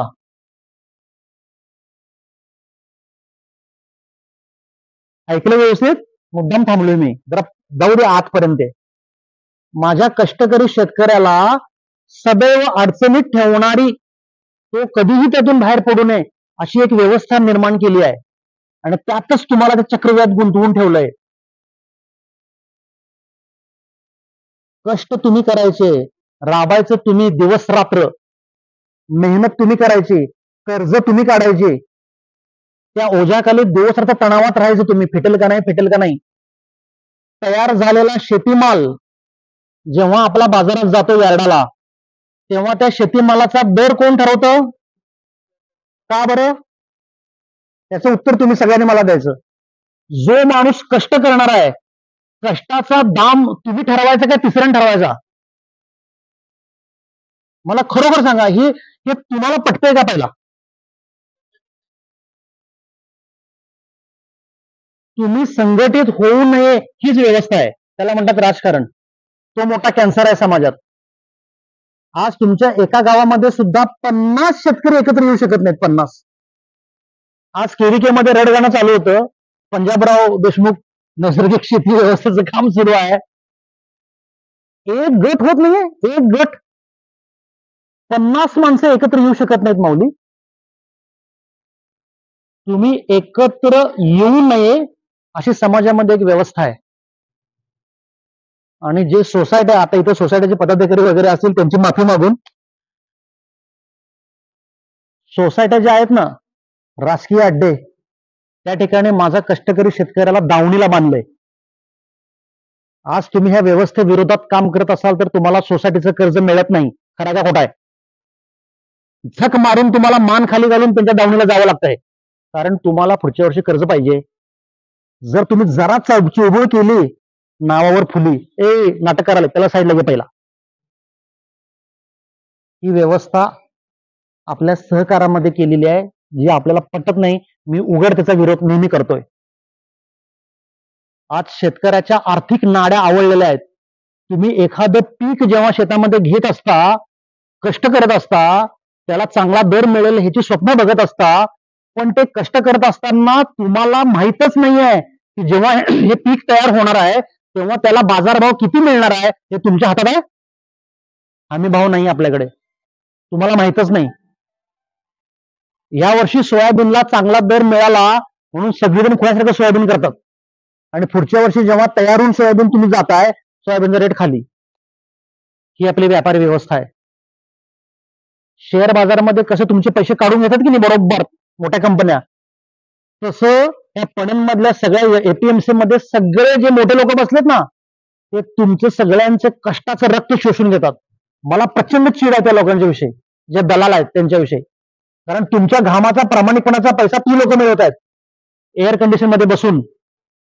आणि माझा तुमच्यासारखा गरीब शेतकरी जो राबतोय, कष्ट करतोय, त्याच्या हातामध्ये काय? तुमच्या हातात, तुम्ही मला सांगा तुमच्या हातामध्ये काय? कर्ज फिटतायत आपली? नाही, नवं जुनं करावं लागतंय. आणि भरपूर पीक येईल, माझी कर्ज फिटतील, मला भरपूर काहीतरी मिळेल, ह्या भाबड्या आणि खोट्या आशेपायी तुम्ही तुमच्या जमिनीवर, तुमच्या पिकावर किती प्रकारचे अत्याचार करताय याची तुम्हाला जाणीव आहे? ते सांगणार कोण आहे का तुमच्याकडे? तुमच्या जमिनीची अवस्था काय झाली आहे याची कल्पना तरी आहे का तुम्हाला? कुणी इथला अभ्यासू आहे सांगा? जमिनीचं मृदू परीक्षण कुणी केलंय मला सांगा? केलंय कुणी? का केलेलं नाही? ज्या शेतातून, ज्या रानातून तुम्हाला उत्पन्न घ्यायचं आहे, ज्या जमिनीवर तुमची शेती अवलंबून आहे, बरोबर आहे ना, त्या शेतीचं आरोग्य बघणार की नाही आपण? आपण आपली तपासणी करतो ना. बरं वाटलं नाही की लगेच डॉक्टरकडे जातो आपण. तपासून लगेच चेक करा, ब्लड चेक, युरिन चेक करा, बघा मला बीपी बघा, माझं हे बघा, सोनोग्राफी, काय आता पेट स्कॅन, काय काय, आणि मोठे मोठे शब्द आलेले आहेत. मग मला सांगा, ज्या शेतावर, ज्या जमिनीवर तुमचं अर्थचक्र अवलंबून आहे, जी अन्नदाता तुमची जमीन आहे, ज्याच्यातून उत्पन्न आलं तर तुमचं घरदार चालणार आहे, त्या शेतीचं, त्या जमिनीचं आरोग्य कोण तपासणार? तुम्ही तपासायला नको? हे तुम्हाला सांगणार कोण? जमिनीचं आरोग्य तपासायचं असतं हे तरी तुम्हाला माहिती आहे का? आपण स्वतःला शेतकरी समजतो म्हणून माफी मागतो मी तुमची पहिल्यांदा, पण तुम्ही पहिल्यांदा आरशात बघा की आपण सुजाण शेतकरी आहोत का? शेती संदर्भातील मूलभूत ज्ञान आपल्याला आहे का? कसले शेतकरी आहे आपण? थोड्यासारखं करतोय का? तो हे करायला लागलाय म्हणून मी ते करायला लागलो. युट्यूबला बघा, कसलं बियाणं मिळालं, ते इतकं उत्पन्न आलं. अरे, युट्यूबवर जे व्हिडिओ पडतात ते खरे आहेत का खोटे आहेत हे तपासण्याचं आपल्याकडे व्यवस्था आहे? सेन्सॉर बोर्ड आहे? कुणीही काही टाकतोय आणि शेतकरी अडकले. माझ्याकडे रडत आलेत लोक, रडत अक्षरशः, साहेब असतात, अरे मूर्खा, तुला सद्विवेक बुद्धी आहे का नाही? तुला तपासता यायला नको? ते योग्य आहे का अयोग्य आहे? आणि सगळ्यात दुर्दैव असा आहे, मी आताच इथं गप्पा मारल्या, आपली म्हणजे तुम्हाला व्यावहारिक उदाहरण देतो म्हणजे तुम्हाला पटदिशी कळेल आपली अवस्था कशी आहे माहिती सध्या. आपलं डोकं दुखत असेल, पोट दुखत असेल, दाढ दुखत असेल, काही किरकोळ आजार झाला की आपण मेडिकलमध्ये जातो पळत. आपण डॉक्टरकडे जात नाही, आपण जातो मेडिकलमध्ये. मेडिकलमध्ये एखादा मुलगा मुलगी तिथे उभारलेली असते. दीदी मला जरा दाढ दुखायला लागली, जरा दाढीचं काहीतरी दाढ दुखते, कधीपासून दुखते आहे ती, एकदम डॉक्टर असल्याचा आव आणणार आणि तुम्हाला 4 प्रश्न विचारणार. कधीपासून दुखते आहे, मग आजच दुखाले का, ह्याच्यात दुखलेली काय, वगैरे वगैरे 2-5 प्रश्न विचारले. थांबा थांबा तुम्हाला औषध देते, लगेच ती औषध गोळ्या पेन किलर देणार, दुसरं काही देत नाही ती. पण मला सांगा मित्रांनो, तुमची दाढ दुखण्याचं कारण हे तुमच्या शरीरातलं पित्त वाढलंय म्हणून दुखतंय, तुम्हाला ताप आलाय म्हणून दाढ दुखतीये, दाढ किडले म्हणून दुखतीये, तुम्हाला अक्कलदाढ येते म्हणून दाढ ढकलला गेला म्हणून दुखतीये. हे डायग्नोज करायची बुद्धिमत्ता त्या मुलगा मुलीकडे आहे? ती डॉक्टर आहे? माझ्या शेतकरी मित्राचं इथं चुकतंय. तुमच्या शेतामध्ये एखादी घडामोड घडली, एखादी बुरशी आली, एखादा रोग आला किंवा किरकोळ काही गोष्टी चुरडामुरडा काय आला की आपण उठतोय, गाडी काढतोय, ते शेती सेवा केंद्रात जातोय. तिथल्या काउंटरवरच्या पोरग्याला आपण एखादं रोग ते पण असं झालंय, ते पण दांडगा शास्त्रज्ञ असल्यावर का असं झालं का, थांबा थांबा, ह्याला हे 10 ml, ह्याला हे 50 ml फॉर्म, त्याला काय अक्कल आहे? तुमच्या शेतामध्ये काय प्रॉब्लेम आहे, तो प्रॉब्लेम हा कीटकाचा आहे का जमिनीतून आलेला आहे, ह्या त्या पोरग्याला कळणार आहे? तेवढी त्याची बुद्धिमत्ता आहे, तेवढं त्याचं खोल नॉलेज आहे, त्याचा अनुभव आहे. आणि तो दिलेल्या औषधावर आमचा शेतकरी येऊन फवारण्या चालू नाही, ते अजून अटकेनं झालंय, तर ह्याच्यापेक्षा जरा कडक काहीतरी द्या. अरे माणसा, तो आजार कशामुळे झालाय हे डायग्नोज झाल्याशिवाय औषध कुठलं मारताय तुम्ही, कसलं मारताय? हे जे अज्ञान आहे ना, हे अज्ञान तुमच्या शेतकऱ्यांच्या मुळावर उठलंय. तुम्हाला तुमच्या जमिनीची अवस्था माहिती नाही, जमिनीमध्ये काय उरलंय काय नाही माहिती नाही. आज तुम्ही ज्या पद्धतीने रसायनाचा मारा जमिनीवर केलाय, आत्ता केव्हीके मध्ये सकाळी मला यादव साहेबांनी सांगितलं की या पट्ट्यात जमिनीचा सेंद्रिय कर्ब जो सगळ्यात महत्वाचा आहे, माऊली सगळे ऐका, जमिनीचा सेंद्रिय ऑर्गॅनिक कर्ब, सेंद्रिय कर्ब हा 1.1च्या पुढे पाहिजे. आता तुमच्याकडे 0.25 आहे. शांतपणे ऐका, 0.3च्या खाली येणं म्हणजे तुमच्या जमिनी शार्पड, मीठ फुटणे, शार्पड, डेड सॉइल, मृत जमीन होण्याच्या बॉर्डरला तुम्ही आलेला आहात. अतोनात भयंकर रसायनचा मारा, जमिनीमधल्या नैसर्गिक सगळ्या गोष्टी तुम्ही संपवलेल्या आहेत तुमच्या हातानं, तुमच्या स्वार्थापायी. भरपूर उत्पन्न येईल म्हणून तुम्ही खतं मारता आहात, बरोबर आहे का खोटं आहे, चुकीचं आहे? पण भरपूर उत्पन्न येईल म्हणून जे भरपूर खतं मारलेत, घातलेत तुम्ही, तुमचं भरपूर उत्पन्न आलंय का? आलंय भरपूर उत्पन्न? कर्जमुक्त आहे तुम्ही? मग कसली शेती करताय तुम्ही? मग कशासाठी खतं मारताय? जर तुम्ही एवढी लाखो रुपयाची खतं मारून जर तुम्हाला अपेक्षित उत्पन्नच येत नाहीये आणि पर्यायानं तुम्ही तुमच्या जमिनीचा सत्यानाश करून ठेवलाय, उद्या ती जमीन जर क्षारपड झाली, ती जमीन जर खारवट झाली, तर त्या जमिनीमधून काहीही येणार नाही बरं का, काहीही उगवत नाही. याचं सगळ्यात मोठं उदाहरण माझ्या जिल्ह्यामध्ये आहे. आता कोल्हापूर जिल्ह्यामध्ये शिरोळ तालुका आहे, शिरोळ, नरसोबावाडी माहिती आहे ना, दत्तस्थान आहे नरसिंहवाडी. तो शिरोळ तालुका महाराष्ट्र शासनानं कॅन्सर तालुका म्हणून अधिकृत घोषित केलाय. सर्च मारून बघा. तुमच्यासारखाच भाजीपाल्यांचा, तरकारीचा नाणगा मोठा अभिमान होता. प्रत्येक घरामध्ये कॅन्सर पेशंट आहे, प्रत्येक घरात. दिवसाला 2-2, 3-3 फवारण्या विषाच्या, भरपूर उत्पन्न, भरपूर पैसे. पैसे सोडा, जमिनी बाद. 70% जमीन त्या तालुक्यातली शारपड आहे. शारपड म्हणजे शारपड नाही, त्यात काय उगवूनच येत नाहीये, टाचा घासून रडायला वेळ आता. 6 वर्षापूर्वी असाच शेती शाळेमध्ये मी हात धरून सांगितलेलं, बंद करा, बंद करा. हे तुमचं साहेब तुम्हाला काय कळतं यातलं? तोंडावर मला म्हटलं तुम्हाला कळतं. म्हटलं माऊली मला काय कळत नाही, पण मी एकच सांगतो की तुम्ही विनाशाकडे निघालाय. एक दिवस म्हटलं तुम्ही माझ्याकडे परत आहे, मला मी पडा नाहीये माझा, पण ह्याचं सोल्युशन काढायला तुम्ही एक दिवस येणार. आणि आलीच आता परत. आता गेल्या वर्षीपासून मागायला आलात, साहेब चूक झाली आमचं, जरा परत करा, परत करा. आता माझं काम म्हटलं वाढलं. 8 वर्षापूर्वी मी निवांत होतो, आता नाही म्हटलं, आता धुवा सुरू झाला. शेवटी शासनानं मला बोलवून घेतलं, जिल्हा कृषी अधीक्षक म्हटलं साहेब जाऊ दे हो. मी म्हटलं मला अपमानाचा विषय नाही व्हावा म्हटलं. आज आम्ही जे काय सांगतोय ते तुम्ही समजून तर घ्या पहिला. ही गोष्ट 6 वर्षापूर्वी मी तुमच्या दारातून सांगितलेली होती की असं करू नका, पुढे धोका दिसायला लागलाय. अहंकार, मीपणा, मला सगळं कळतंय. आता जमिनीमध्ये कसलंही उत्पन्न येत नाही, शांत बसलेले आता कायच करता येत नाही. आता काय करायचं? प्रत्येक घरामध्ये गेले की एक फोटो आणि हार हायच करून मुलं, कॅन्सर. सामाजिक प्रश्न असा झालाय, दुर्दैवी आहे, पण तो मुद्दाम सांगतो. आज त्या तालुक्यामध्ये रोटी बेटी व्यवहार नाही. त्या तालुक्यातली मुलगी कोण करून घेत नाही आणि त्या तालुक्यात पोरगी कोण देत नाही. ते लोक म्हणतात ते कॅन्सरवाले आहेत लोक. किती अडचण झाले असेल विचार करा. पोरगी मिळणं झाले, त्या तालुक्यात नाही म्हणतात, नको त्या अंगात कॅन्सर आहे त्यांच्या. आज न उद्या झालं, परत काय झालं तर काय करायचं? ते व्यवहारिक दृष्ट्या बरोबर आहे ते, पण केवढा मोठा प्रॉब्लेम सुरू झाला. या फवारण्या, तणनाशक, जहाल विषारी आहेत, जहाल जी आपण मारतोय. आणि माझं तुम्हा सगळ्या लोकांना, तुम्हाला सुद्धा हात जोडून माझी विनंती आहे की तुम्ही मला एक साधी गोष्ट सांगा अध्यात्मातली, जे तुम्हाला पटते काय बघा. आज आपण स्वतःचं कुटुंब, गाव, आपला समाज आणि आपला देश, या सगळ्या लोकांना आपण आपल्या जमिनीमध्ये तयार केलेला कृषीमाल देतो, बरोबर. आज तो जर तुम्ही तुमच्या वैयक्तिक स्वार्थापायी विषारी भाजीमाला, विषारी तयार करून जर लोकांना दिलं तर लोकांच्या आरोग्याशी आपण खेळतो की नाही?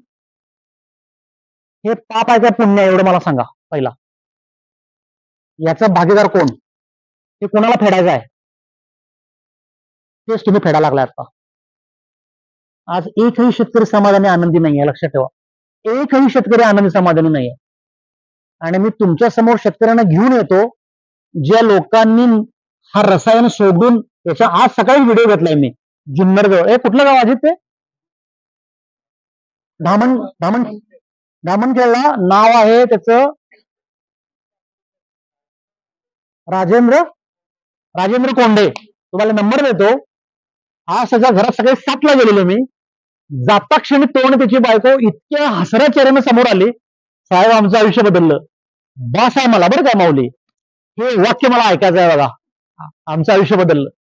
इतके आनंदी. मी म्हणलं का हो? त्यांचा व्हिडिओ घेतला बरं का मी, पुढच्या रविवारी बघा व्हिडिओ.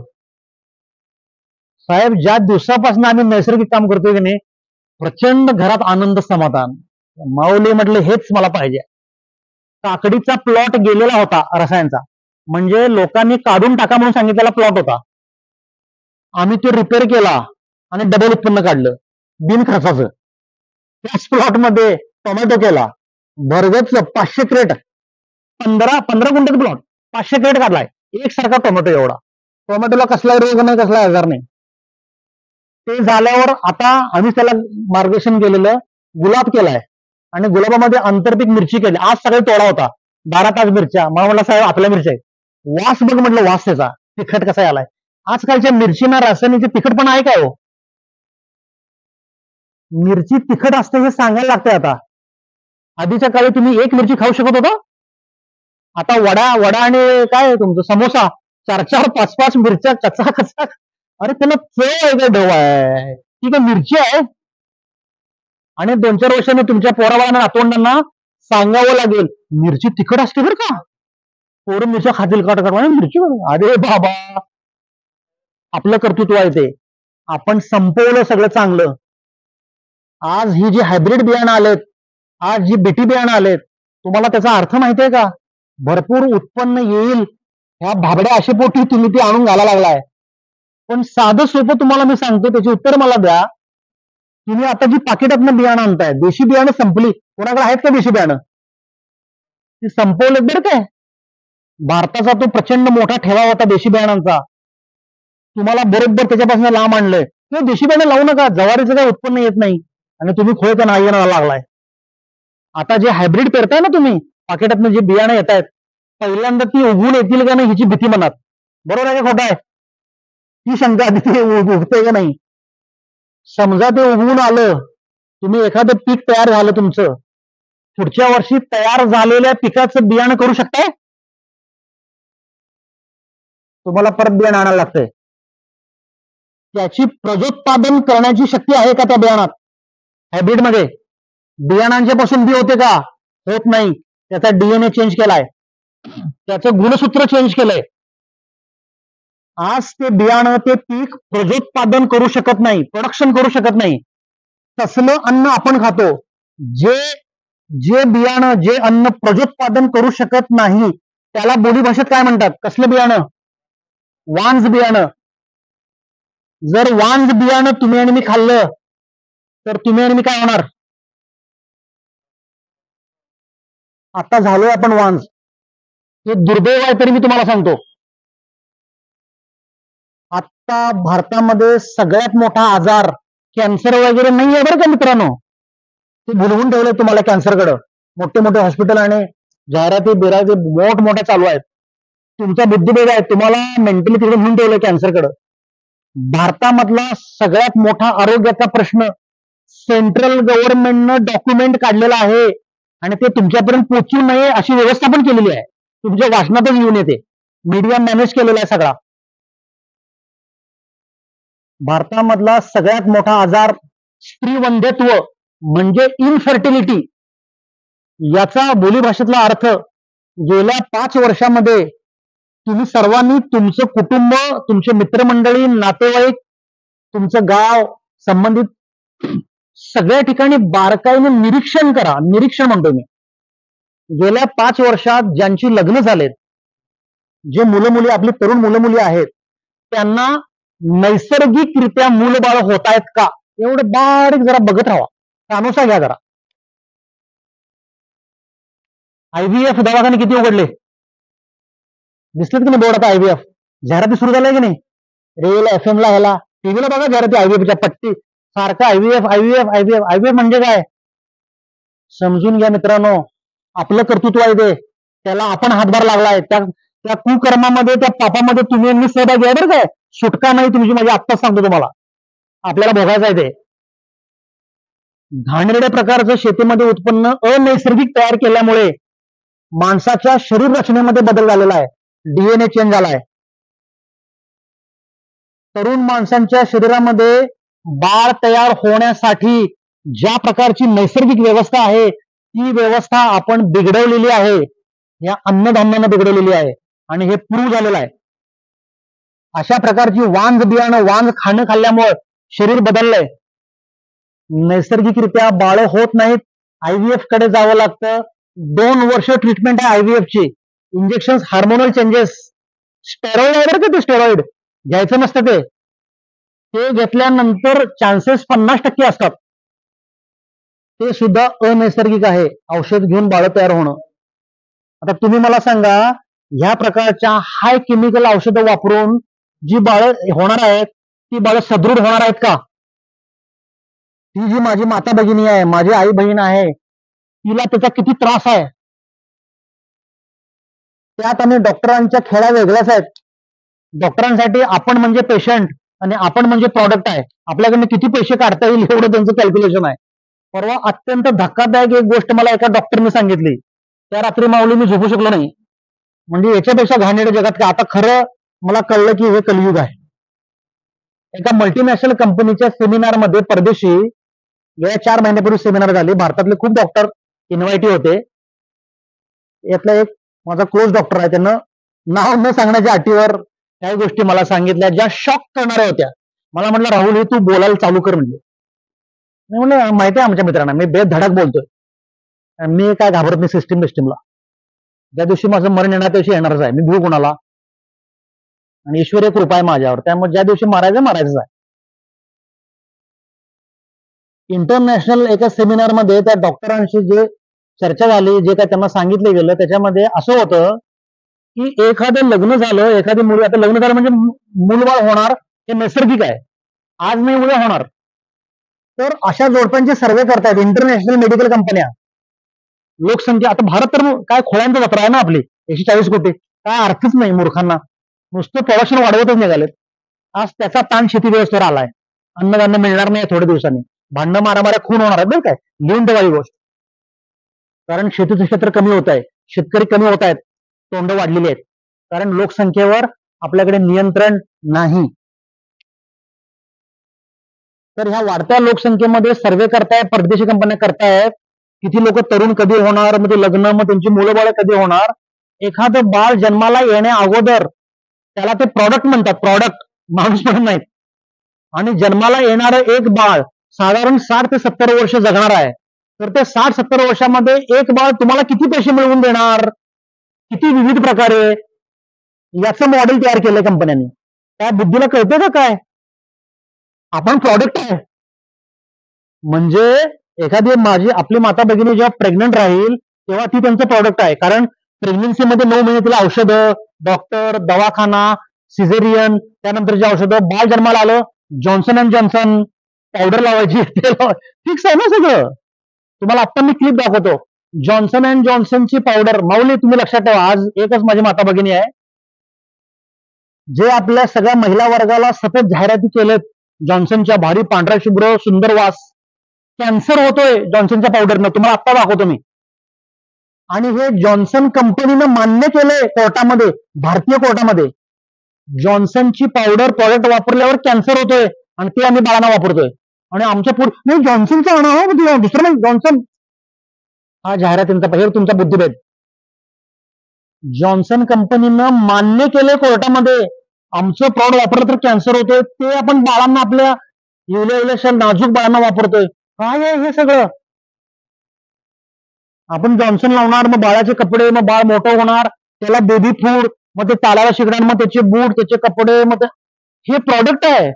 बाळ 70 वर्षाचं होईपर्यंत ते बाळ एका कंपनीला किती काय पैसे मिळवून देणार, रेव्हेन्यू किती मिळवून देणार, याचं मॉडेल करायला लागलं. आता काय कुठं निघालंय हे सगळं? मी सर खरोखर हादरलो बरं काय हे ऐकल्यावर. मला माझ्या बुद्धीलाच पटे नाही. मग तो वर्षामध्ये किती वेळा आजारी पडू शकतो, मग शाळा, मग हे, मग ते, मग ऍक्सिडेंटल, मग हात फ्रॅक्चर होईल, मग त्याला हा आजार होईल, मग त्याला हे असं कॅल्क्युलेशन करतायत लोक, कंपन्या. त्यांना तुमच्या माझ्या जीवाचं काय पडलेलं नाही बरं का.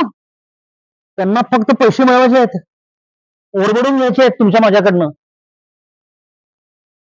हे तुम्हाला मी का सांगतोय माहितीये का? या सगळ्याची मुळे तुमच्या आणि माझ्या शेतात आहेत. जर आपण नैसर्गिक शेती केली, जर विषमुक्त अन्नधान्य पिकवलं, तर आपण कर्मानं त्यांना विरोध करू शकतो. उत्तम तुम्ही खाल्लं, तुम्ही आजारीच पडत नाही. माझा दावा आहे हा. तुम्ही चांगल्या गोष्टी खाल्ल्या, तुम्ही बॉडी रेजिस्टन्स करते तुमची. तुम्ही आजारीच पडला आणि दवाखान्यात जाणार आहे, संपलं की, कट आहे त्यांचा पेशंट संपला की देतं.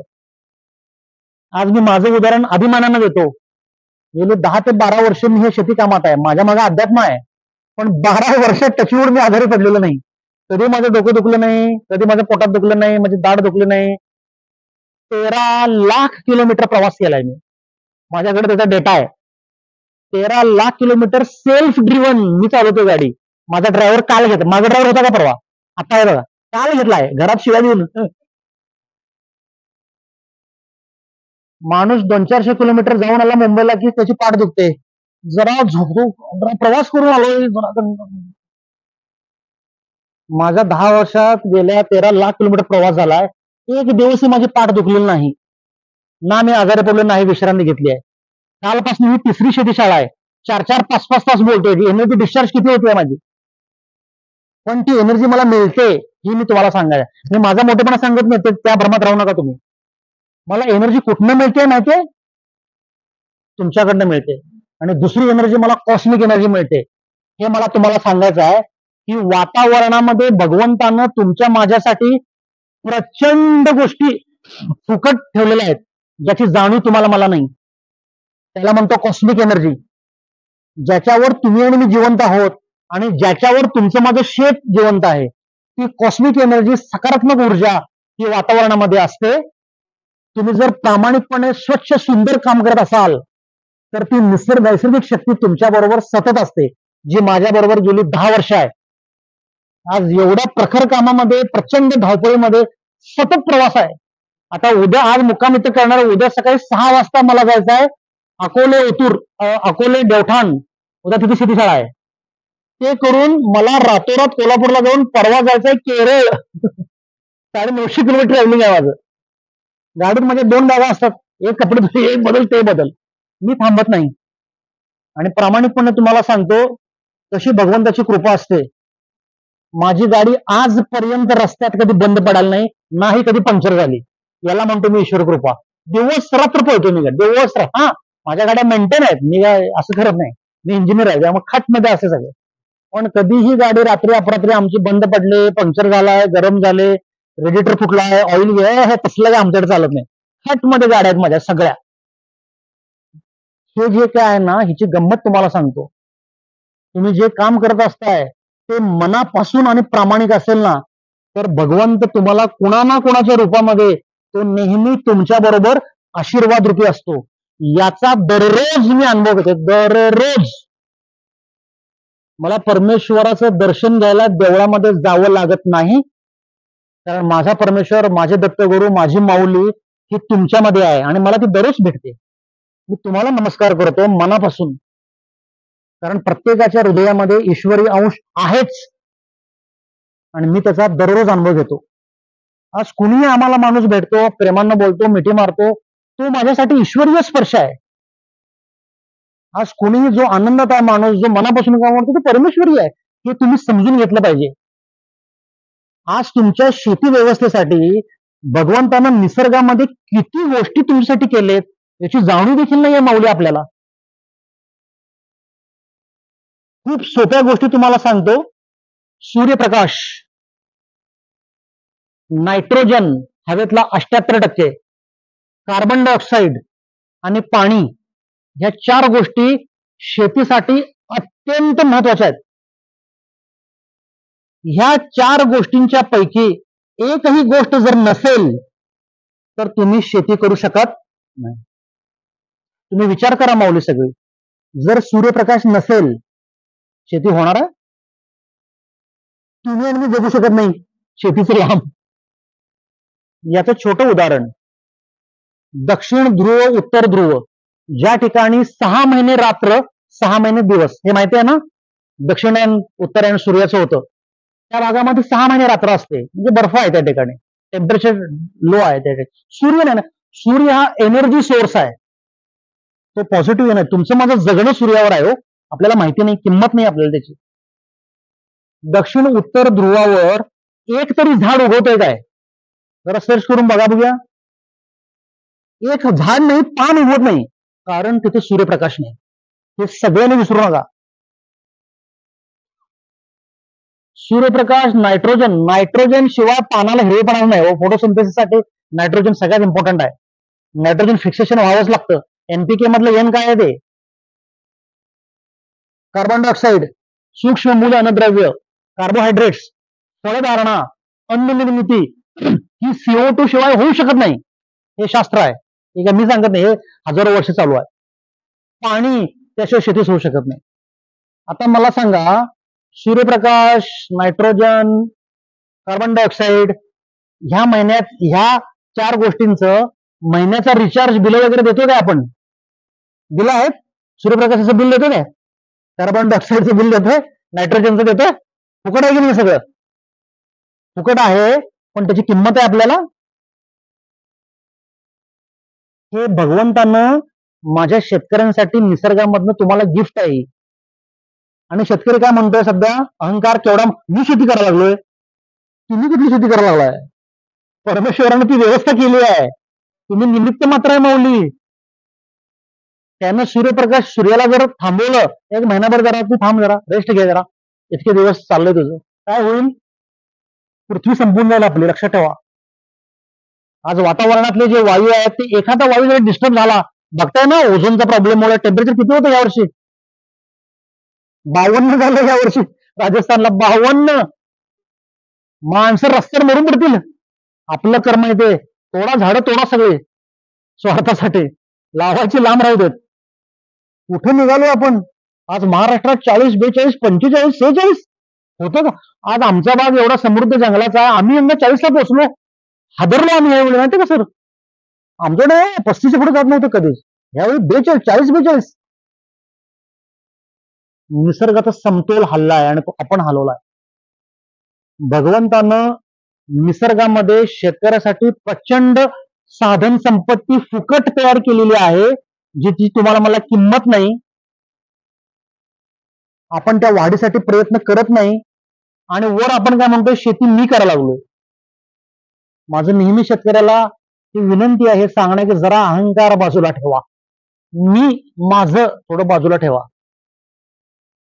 कारण ज्या ठिकाणी मी आहे ना त्या ठिकाणी तो नाही आहे बरं का, तो म्हणजे भगवंत. अहंकाराच्या ठिकाणी परमेश्वरीय स्वरूप असूच शकत नाही. कारण तुमच्या डोळ्यासमोर एवढी मोठी झापड आहेत स्वतःच्या कर्तृत्वाची, मीपणाची, एवढे मोठा अहंकार आहे ना की तुम्हाला दुसऱ्याचं ऐकायचंच नाही. मगाशीच आम्ही बोललो, घरच्या मोठ्या माणसांचं कोण ऐकत नाही. कोणी काय सांगायला लागलं म्हणजे त्याला काय कळतंय. घरातले सिनियर माणसं म्हणजे अडगळ झाली आहे सध्या, म्हणून वृद्धाश्रम यायला लागलेत. अत्यंत घातक गोष्ट आहे ती. तुम्ही सुद्धा काहीतरी म्हातारे होणारच आहे, प्रत्येकाची वेळ येणारच आहे नंतर. पहिल्यांदा आपल्याला तो अहंकार थोडा बाजूला ठेवावा लागतो दररोजच्या जगण्यामध्ये आणि शेतीच्या कामामध्ये सुद्धा. सगळेच मला कळतंय नाही. आपण कुठल्या वातावरणामध्ये राहतो, आपण कुठल्या भागामध्ये, भौगोलिक स्थिती काय आहे आपली. आज आपण जुन्नर, काय तुमचं गाव, ह्या पट्ट्यामध्ये असावं, ह्या गावामध्ये राहतो आपण. ह्या पट्ट्यामधल्या जमिनी कुठल्या आहेत, त्याची प्रत काय आहे, वातावरण काय आहे, पाऊस पर्जन्यमान काय आहे, याचा अभ्यास तुम्हाला करायला पाहिजे. आणि पारंपरिक दृष्ट्या तुमचे वडील, तुमचे आजोबा ज्या पद्धतीची शेती या भागामध्ये करत होते त्याचा अभ्यास आणि त्यांचं ऐकून त्या मार्गाने शेती करण्याचा प्रयत्न केला पाहिजे.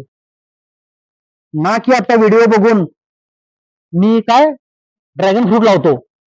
ड्रॅगन फ्रूट म्हणजे काय आहे माहितीये ना, त्याला पाणी चालत नाही, पाणी जास्त घातलं की कुसतं. माहिती कोणी करून बघितलं का इथं?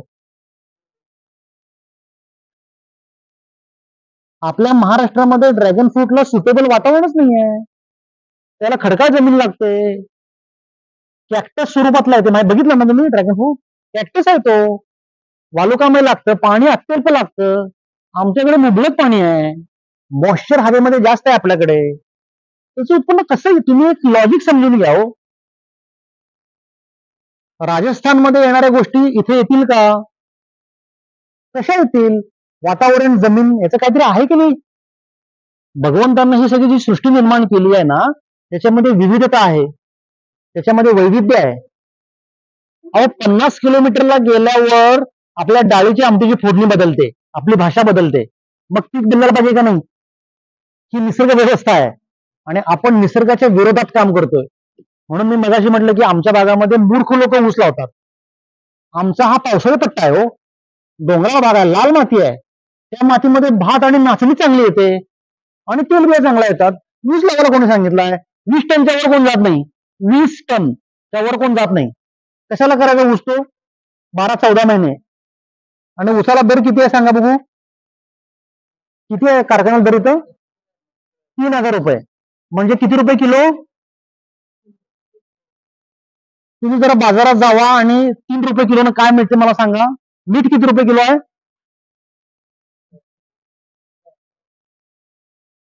तुम्ही 3 रुपये किलो काय मिळते मला सांगा हो. काय मिळते? ढेंगेला जातो आता. काय मिळते सांगा? किती मूर्ख लोक आहोत आपण. त्या 3 रुपये किलोसाठी 12, 14, 16 महिने आपण राबतोय, बरोबर? ऊस परवडतो तुम्हाला असं म्हणायचं आहे? मला सांगा कॅल्क्युलेशन ऊसाचं, मी पण तुम्हाला सांगतो कॅल्क्युलेशन. सगळ्यात मूर्ख पीक आहे ते. राजकारणी आणि साखर सम्राटांनी तुमच्या मागे भुंगा लावून दिलेला आहे तो. लोकांना आळशी केलंय. लोकांनी काम करायचं असतंय ते लोक विसरलेत ऊसामुळं. खरं का खोटं आहे? ऊस लावला, 4 पाणी दिले की उभारून दगड मारा, टुबुक पाणी गेलं, चला बोंबलत फिरायला, किक मारले की यांच्या पाठनं फिरायला चालू. शेतकरी हा दररोज शेतामध्ये जाणारा पाहिजे बरं का. दररोज तुमच्या शेतावर तुमचं प्रेम असलं पाहिजे. मी नेहमी शेतकऱ्यांना सांगितलं आणि शेतकरी ऐकतायत परमेश्वर कृपेनं. माझं नाही ऐकत आहेत, परमेश्वर त्यांना बुद्धी देतोय. प्रत्येक शेतकऱ्यानं शेतामध्ये दररोज गेलं पाहिजे. तुमच्या पिकाला तुम्ही दररोज हात लावला पाहिजे, स्पर्श केला पाहिजे. ती पिकं जिवंत आहेत, त्या पिकांना मालकाचा स्पर्श कळतो. तुम्ही तुमच्या पिकांशी दररोज बोललं पाहिजे. जसं मी आता बोलतोय, तुम्ही तुमच्या मित्रात घरात बोलताय तसं बोललं पाहिजे. पिकाला तुम्ही बोललेलं कळतंय बरं का. त्याचे उदाहरण तुम्हाला मी सांगणार आहे आता. ऊसाच्या पिकासारखं बोगस काय नाही. 3 रुपये किलोच्या नादानं आपल्याला हमीभाव आहे म्हणून आपण ते लावतोय. 12-16 महिने ते मूर्खासारखं जागा अडकून पडते. त्या 12-16 महिन्यात तुम्ही 3-3, 4-4 पिकं घेऊ शकताय, होय का नाही? तुमच्या भागात घेतात लोक पिकं 3-3, 4-4. शेतकरी, माझे शेतकरी आहेत आता मस्त पैसे मिळायला ऊस काय नाही. मी माझ्या संपर्कात आलेला प्रत्येक शेतकऱ्या वळलेला आहे ऊसात. चल इकडे ते बंद कर. हा, काही लोकांना काय काय म्हणायचं, त्याला मोठेपणा असतो. 100 टन आहे की नाही, आम्ही 100 टन, आणि कन्सल्टंट आहेत मोठे मोठे 100 टन काढायचे. पण त्या 100 टन काढायच्या स्पर्धेमध्ये तुम्ही तुमच्या जमिनीवर काय अत्याचार करताय हे तुम्हाला माहितीये? 100 टन ऊसाचा प्लॉट पुढच्या वर्षी काढावा लागतो. त्यानंतर वर्षभरात त्या जमिनीमध्ये काय करता येत नाही. एवढे अत्याचार त्या जमिनीवर आपण केलेले असतात, ओढून काढण्यासारखे. विकृत आहे बरं का ती गोष्ट. आणि असे 100 टनवाले माझ्याकडे 5-50 आहेत, आलेत आमच्याकडे आता हळूच. साहेब ते जरा चूक झाले आमची, ते आम्ही काय तर गावात मोठेपणा मारायचा बुलेटवरून. 100 टन शेतकरी काकेत लिंबू आमच्या भाषेत. काय अर्थ नाही त्या गोष्टीला, त्या स्पर्धेला काय अर्थ नाही. आणि कुणीही 100 टन मला फायदेत नाही बरं काय. मला खासगीमध्ये येऊन कानात सांगून गेलेले आहेत, साहेब ते फक्त मोठं काय नाही, ते बसत नाही गणित. लाख 1.5 लाख रुपये खर्च करतात. बाकीच्या मजुरी आणि बाकीच्या हिशोब केला तर ते बसत नाही. 18 महिने 20 महिन्यात गणितच बसत नाही होते. ते परत वार्षिक 50 टनलाच येते. हिशोब केला तर 0च हिशोब. गावात मिरवायचं मोठेपणा म्हणून 100 टन. आता काय अर्थ नाही त्या गोष्टीला. तुम्हाला ऊस करायचा आहे करा, त्याचं मार्गदर्शन करतो, मस्त काढा, खरं बंद करा. ते एकदा हाऊस भागवून घ्या तुमची ऊसाची, करू नका ते ऊस. येते ऊसाचं उत्पन्न, खरं त्याचं आर्थिक गणित कधीच बसणार नाही तुम्हाला. कारण ज्या शेतकऱ्याला सुख समाधान शांतता हवी आहे त्याचं ते पीक नाही. तुम्हाला ऊस कधीही शांतता समाधान देणार नाही. सतत भुंगा तुमच्या डोक्यामध्ये चालू आहे, गडबड चालू आहे, परवडत नाही ते. तुम्हाला तुमच्या भागामध्ये पारंपरिक पिकं कुठली होती हे थोरा मोठ्यांशी बोलून समजून घ्यावं लागेल. तुमच्या भागामध्ये माझ्या माहितीनुसार, अभ्यासानुसार, मी वाचलंय, मी लोकांशी बोललोय, ह्या भागामध्ये तेल बिया पण होत्या आधी. जुनी लोक कोण कोण आहेत बघा, तेल बिया होत्या, बरोबर, मान आल्या बघा. आता कोण करते का तेल बिया? परवडत नाही हे वाक्य आहे, बरोबर. परवडते माऊली, तुम्हाला करता येत नाही आहे. तेल बियांचं उत्तम उत्पन्न येत आहे. आणि सध्या भारतामध्ये 16,000 कोटीचं तेल आयात केलं जात आहे. भारतामध्ये खाणार वर्ग जास्त आहे. आपल्याकडे तेल उत्पन्न होत नाही, परदेशातून आणावं लागतंय, त्यांना भरपूर टॅक्स द्यावा लागतोय. आज लोक ओरडत आहेत तेल बिया करा, तेल बिया करा, कोण करतच नाही आहे. आपण खाताना तुम्ही जे तेल वापरताय ते कसला आहे जरा विचार करा. भारतीय परंपरेमधील भारताच्या तेल बिया कुठल्या मला सांगा बघू. भारतात तेल बिया कुठल्या कुठल्या आहेत? शेंगदाणा, सूर्यफूल, सोयाबीन भारतातलं नाही, भारतच नाहीच होते भारतातलं. तीळ, खोबरं, बरोबर, जवस, मोहरी, आणि हे काय करडई.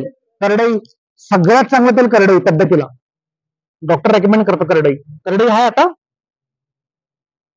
करडई म्हणजे आता नवीन पोरांना माहितीच नाही करडई काय.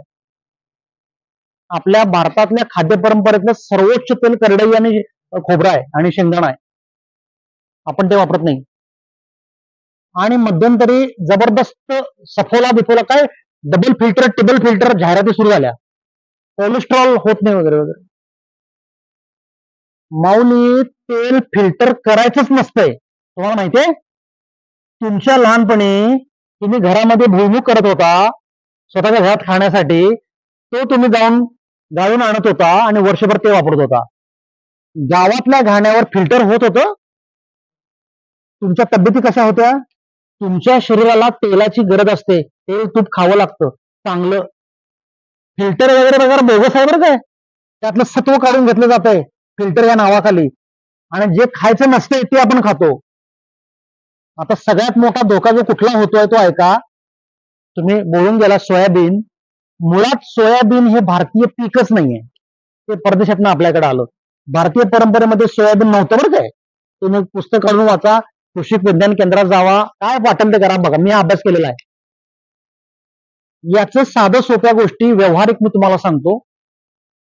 भारतातले ते तेलबिया जे आता आपण बोललो, शेंगदाणा असेल, हे बाकी सगळ्या खोबरं असेल, तीळ असतील, जवस असेल, हे कुठली भारतातली तेलबी हातावर घेऊन चोळा, हाताला तेल लागते की नाही, तेलकट होते की नाही हात, स्मेल लगेच यायला लागते बघा.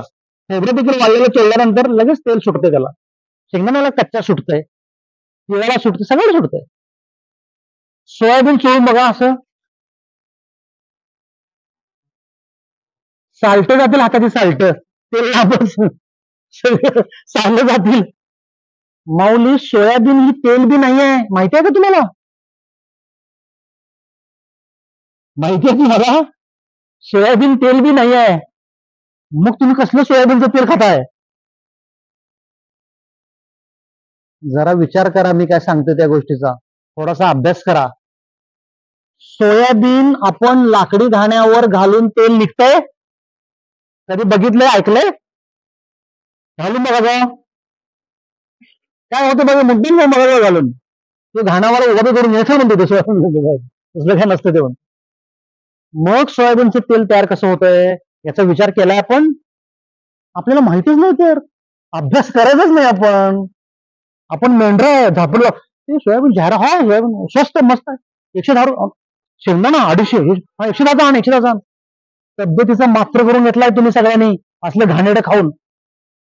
माऊली सोयाबीनचं तेल खायचं नसतंय आपण. तू सांगणार कोण? बाजारपेठ कोणाच्या हातात आहे? धनदानक्यांच्या हातात आहे. जाहिराती जोरात चाललेत, आपण आहे बळी पडलो त्याला. खावा सोयाबीन, स्वस्त. आपल्याकडे अतिशय वाईट म्हण आहे, स्वस्त ते काय असते? पौष्टिक, फुकट पौष्टिक.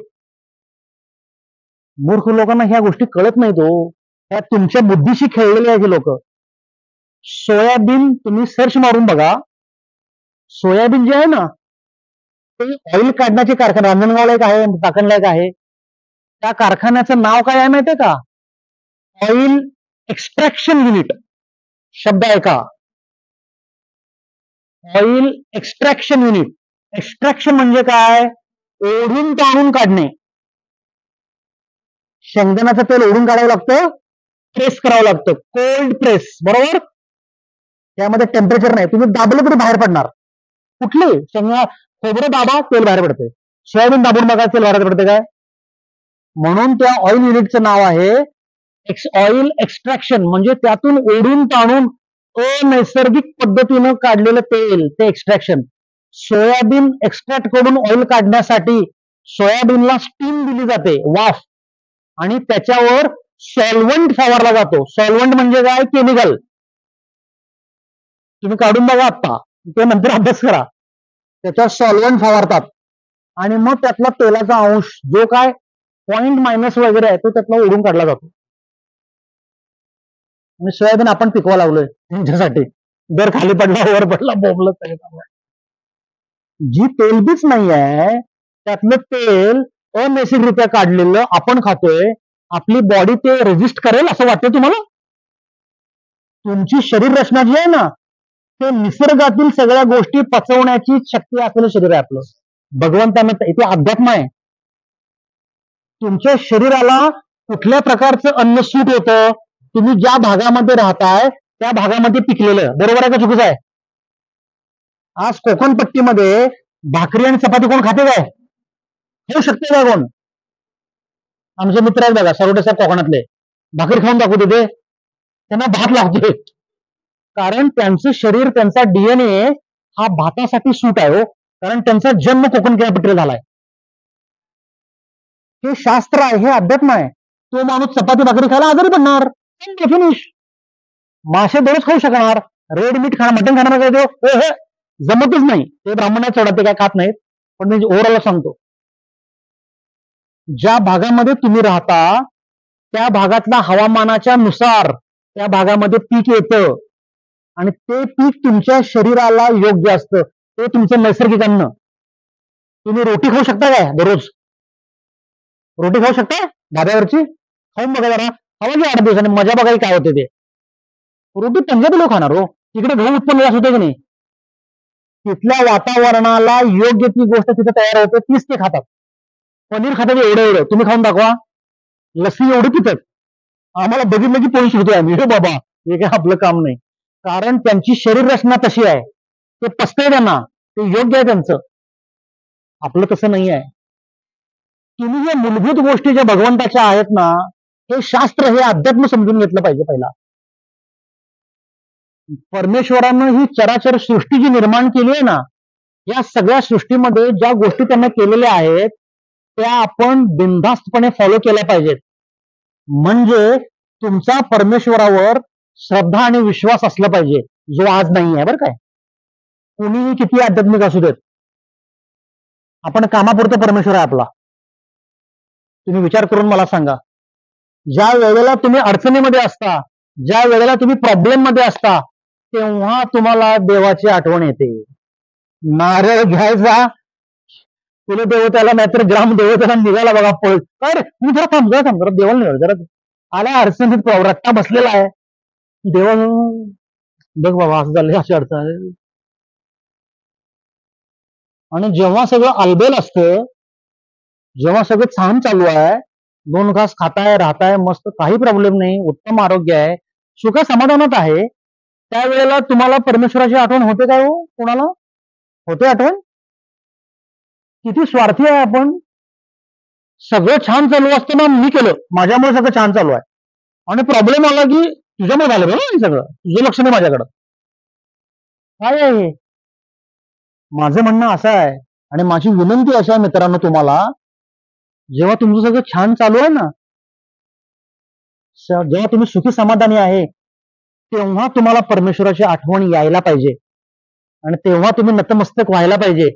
तेव्हा म्हटलं पाहिजे, बाबा मी आज शांत समाधानी आनंदी आहे, मी आरोग्यदायी आहे, माझं घर छान आहे, हे तुझ्यामुळं आहे. तेव्हा आपल्याला आठवण होत नाही परमेश्वराची. तेव्हा अहंकार, माझ्या मी म्हणून आणतोय, माझ्यामुळे झालं सगळं, मी करायला लागलोय, माझ्यामुळे गाडी, माझ्यामुळे बंगला. अरे खोळ्या, तुझ्यामुळे काय? त्याची इच्छा आहे म्हणून त्याने दिलाय तुला, नाहीतर घेते काढून 1 मिनिटात, येतं रस्त्यावर छापाड्यात एकदम. नीतीचं चक्र फिरलं की माणूस बघता ना, तुम्हाला अनुभव असतील, एका मिनिटात क्षणाचा रंगाचा राव आणि रावाचा रंग होतोय. आपल्या हातात काय नाही, प्रारब्ध आहे ते. चांगलं कर्म केलं पाहिजे आपण, तर आपला भविष्य चांगला आहे. कारण ह्या कर्माच्या फेऱ्यामधून कोणाला सुटका नाही, भले भले संपले इथे, लक्षात ठेवा. चांगलं कर्म केलं पाहिजे आणि भगवंताचं रूप मानलं पाहिजे. तो कुठे नाही आहे मला सांगा, तो इथे पण आहे. त्यासाठी तुम्हाला देवळात जायची गरज नाही, तो चराचरामध्ये आहे, तुमच्या माझ्या जवळ नेहमीच असतो. तो तुम्हाला मला ओळखता येत नाही माऊली. चांगल्या वाईटाचा संकेत तो नेहमी देत असतो, आपण बघत नाही, कारण आपल्या डोळ्यासमोर अहंकाराचे झापडा आहेत ना. आपण आपलं नाही, सगळं माझं मी, तसं काय नाही. तुमचं शेत करताना तुमच्या शेतामध्ये, तुमच्या पिकामध्ये सतत भगवंताचं रूप असतं. मी नेहमी माझ्या सगळ्या शेतकरी मित्रांना सांगतोय, गळ्यात माळा आणि बुक्का लावून आपल्याला तिकडे पंढरपूरला जायची माऊली गरज नाही. मुळा कांदा भाजी, अवघी मिठाई माझी तुमच्या रानातच आहे, तो तुमच्या शेतात आहे. तुमच्याकडे ती दृष्टी, ती नजर नाहीये त्याला बघण्याची आणि त्याला ओळखण्याची. तो सतत तुमच्या बरोबर आहे, तुम्हाला कळत नाही. एकादशा केल्या आणि वारीला एवढं भगर खाल्ली म्हणजे काय तो पावत नाही, काय गर्दीत तर घाणी जायची गरजच नाहीये. तो तुमच्या आसपास, तुमच्या परिसरात, तुमच्या घरामध्ये, तुमच्या शेतामध्ये आसपासच आहे. तुम्हाला तो ओळखता आला पाहिजे आणि तुम्हाला त्याला बोलवता आलं पाहिजे. तुमच्या मनामध्ये, हृदयामध्ये त्याच्या प्रती ती प्रेम, ती प्रीती असली पाहिजे. तो क्षणार्धात तुमच्याकडे येतो आणि तो असतोच जवळ.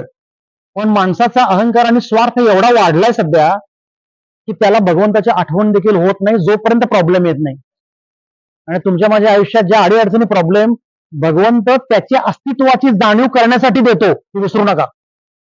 तुम्ही त्याला जेव्हा ठार विसरता की नाही, तेव्हा तो टोचतो काहीतरी जरासं, आणि हर आई गे, मग आपलं अरे बाबा बाबा राहिलं माझं, मग त्याची आठवण आपल्याला येते. त्यासाठी आहे ते. अहंकाराचं आणि भगवंताच्या रूपाचं पुराणातलं एक छोटंसं उदाहरण तुम्हाला मी सांगतो.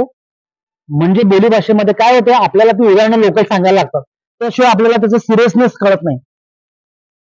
महाभारत प्रत्येकाला माहिती आहे आणि महाभारतातलं वस्त्रहरण प्रत्येकाला माहिती आहे. अत्यंत दुर्दैवी घटना, असं घडू नये कोणाच्या आयुष्यात, जे महाभारतामध्ये आपण सगळ्या लोकांनी ऐकलंय, वाचलंय. वस्त्रहरण जेव्हा झालं द्रौपदीचं पांचालीचं ती अग्निकन्या माहिती आहे ना. तर तेव्हा तिचे ते थोर 5 पती त्यांनी आपल्या पत्नीला जुगारामध्ये लावलं आणि हारले. हा विशेष गंभीर आहे सगळा. आणि तिच्या वस्त्रहरणाची वेळ आली दरबारामध्ये सगळ्या लोकांच्यात. असं कधीही होऊ नये माऊली, कोणाचंही होऊ नये, पण ती वेळ आली, कारण ते प्रारब्ध होतं, त्यांचं कर्म होतं. तिला पहिल्यांदा वाटलं की माझे 5 नवरे, त्यांचा पराक्रम, त्यांनी तिला जिंकून आणलेलं होतं ना स्वयंवरातून, बरोबर ना. ती रूपगर्विता, ती सौंदर्यवती, तिला तिच्या सौंदर्याचा काय तो म्हणजे अहंकार, माझ्यासारखं माझे 5 पती वगैरे वगैरे. वस्त्रहरणाची वेळ आल्यावर तिला वाटलं की माझा 5 मधला एखादा पती उठून विरोध करेल, बरोबर. आपल्या पत्नीला यावेळी उठणार ना, माणूस पेटणार ना. पण ते उठू शकले नाहीत, कारण अतिशय घृणास्पद काम त्यांनी केलं होतं. त्यामुळे सगळे माना खाली घालून बसलेले होते, बरोबर. मान वर करायची सुद्धा हिंमत, ती नैतिकता त्यांच्यामध्ये नव्हती, कारण हातून कर्म चुकलेलं होतं. कुणी उठे ना म्हटल्यावर तुला आश्चर्य, अरे ते कसे उठणार. दुसरं म्हणजे तिला जो अहंकार दुसरा असा होता की माझं सौंदर्य, मी अग्निकन्या, मला यांनी जिंकून आणलंय, माझ्या सौंदर्यामुळे का होईना दुर्योधन मला हात लावणार नाही, असा एक गर्व तिला होता, असा एक अहंकार होता, असा मीपणा तिला होता. पण तो दुर्योधन आहे हो, त्याचं कर्म वेगळं, त्यानं साडीला हात घातलाच. एका ठराविक लिमिट पर्यंत तिनं स्त्री लज्जा जपण्याचा प्रयत्न केला. तिला नॉर्मली स्त्री करू शकते लज्जेसाठी.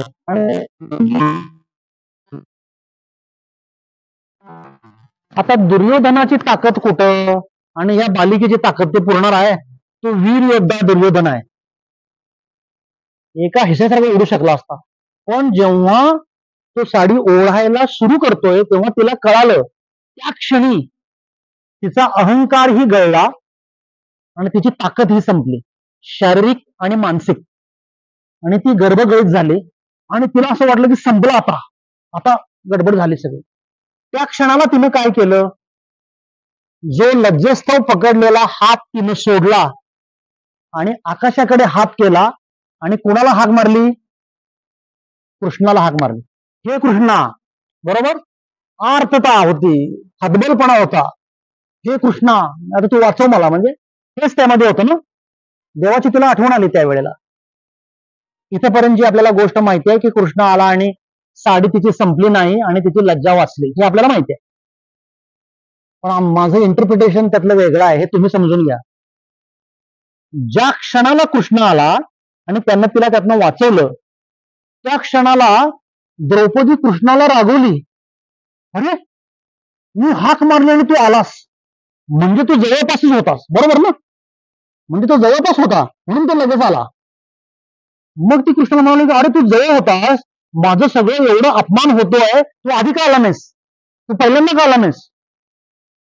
ती कृष्णाला म्हणाली आधी का आला नाहीस. कृष्णानं एक साधं उत्तर दिलं हसत, कृष्णाच्या स्टाईलमध्ये. तो हसतच बोलतो माहितीये ना.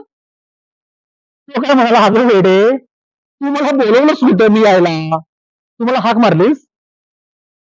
लक्षात घ्या, तिचा अहंकार असेपर्यंत तिला देवाची आठवण आली नाही.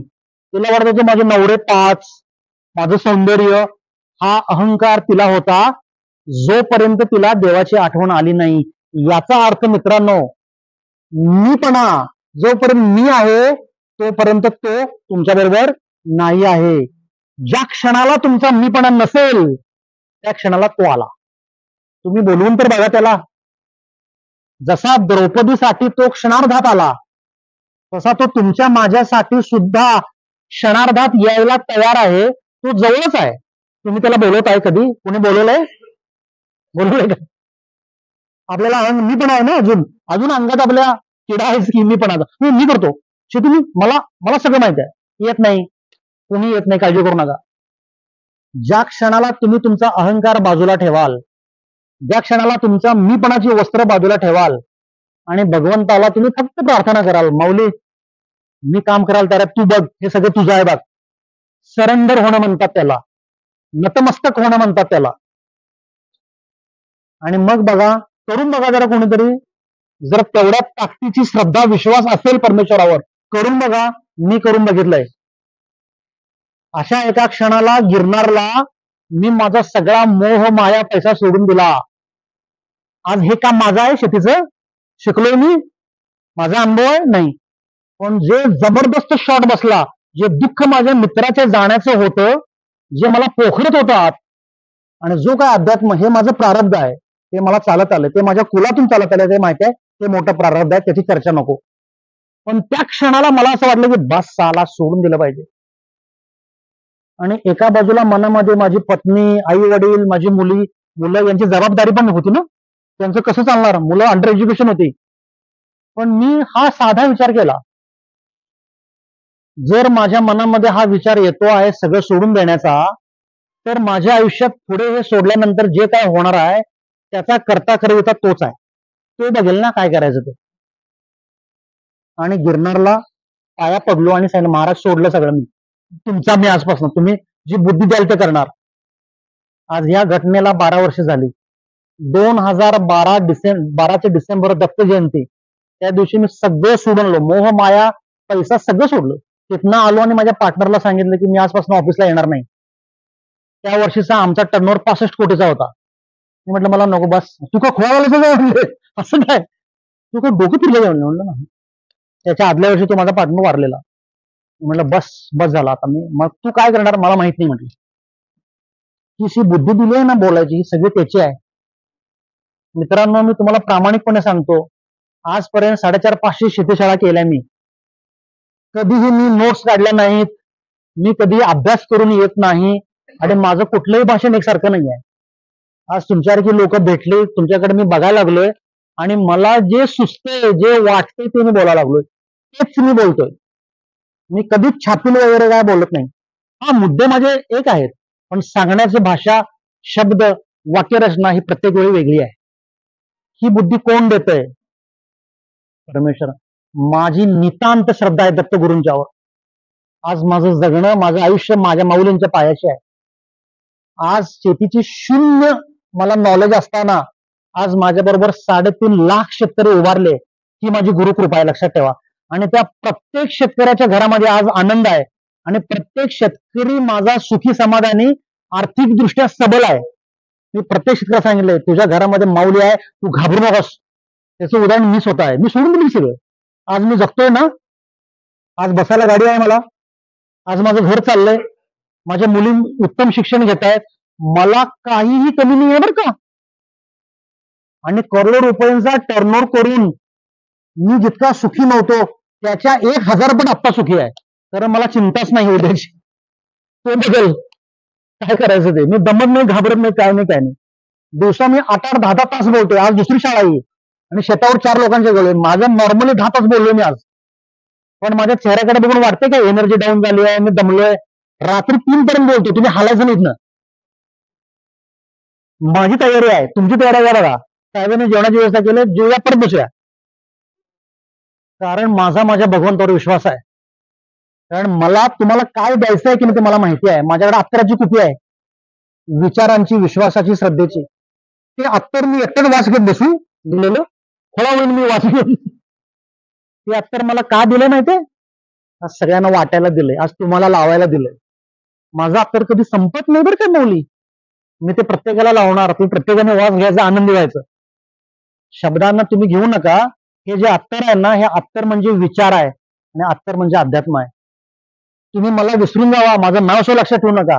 मी काय फार मोठा नाही आणि मी नाही, तुम्ही तुमच्यासारखा सामान्यच आहे. पण मी जे काय सांगतोय की नाही ते विसरू नका कधी. कारण हे ह्या ठोकामध्ये सांगणारा माणूस भेटणार नाही तुम्हाला. कारण प्रत्येक माणसाचा ना कशामध्ये स्वार्थ दडलाय, अर्थ दडलाय. माझा नाही.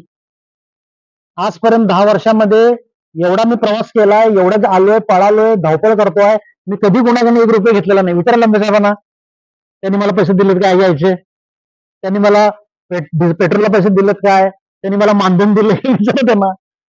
मी घेत पण नाही, मला नको आहे. लोक सांगतो का, सांगणार की सांगणार. कंटाळा तर मला सांगा बरं का, तुम्हाला कंटाळा तर सांगा, म्हणजे मी क्लोजिंगला येतो. कधीही तुम्ही स्वार्थ डोक्यात ठेवून एखादं काम करत असाल तर गडबड आहे. तुम्ही निस्वार्थी काम करत असाल तर माझ्यासारखा आनंदी सुखी राहाल. माणसाचा स्वार्थ एवढा आहे की साधं सोपं एक उदाहरण सांगतो. जगामध्ये विश्वामध्ये जे काही प्राणी मात्र आहे, जे काही जीवजंतू आहेत, सगळे मनुष्य प्राणी आहे. माणूस सोडून कुणाला उद्याच्या जगण्याची खाण्याची भ्रांत आहे मला सांगा, चिंता आहे. एखादं पशुपक्षी असा आहे का की ज्याला उद्या काय खायचं याची चिंता आहे? जो उद्याचं खाणं साठवून ठेवतोय. महिन्याचा बाजार कोण कोण भरतय? कुठले पक्षी भरतात सांगा मला? कुठले प्राणी? तुमचा वाघ उद्याचं 2-4 बकऱ्या कुत्री घेऊन ठेवतोय काय? उद्या परवा मला खायला लागणार आहे, सोय मला उद्या परवाची. चिमण्या, कावळे, घारी, गिधाड, पोपट, कुठला पक्षी खाण्याचं आता पाऊस पडणार आहे, आता काय मिळणार नाही, साठवून ठेवतोय का कोण? मनुष्य प्राणी. मनुष्य प्राणी काय करतोय? Fix deposit. नाही, आजारी बिजारी पडलं तर ते जरा अडीअडचणीला पैसे पाहिजेत. आजारी पडणारच हो तुम्ही, कारण आजारी पडणार म्हणून पैसे तुम्ही आधीच साठवलेले आहेत. तुम्ही आजारी पडणारच, लक्षात ठेवा. लॉ ऑफ अट्रॅक्शन, मॅन्युफॅक्चरेशन आहे ते. ज्यासाठी जे साठवले ना त्यासाठी ते जातं. मी आजपर्यंत मी मेडिक्लेम वगैरे काढलेलं नाही. मला लागणारच नाही हो, आजारीच पडत नाही मी तर. 100% खात्री आहे मला. माणूस स्वार्थी आहे आणि माणसाला भगवंतावर विश्वास नाही, श्रद्धा नाही. प्रत्येक जगातल्या जीवजंतूला खाण्याची सोय परमेश्वरानं केलेली आहे.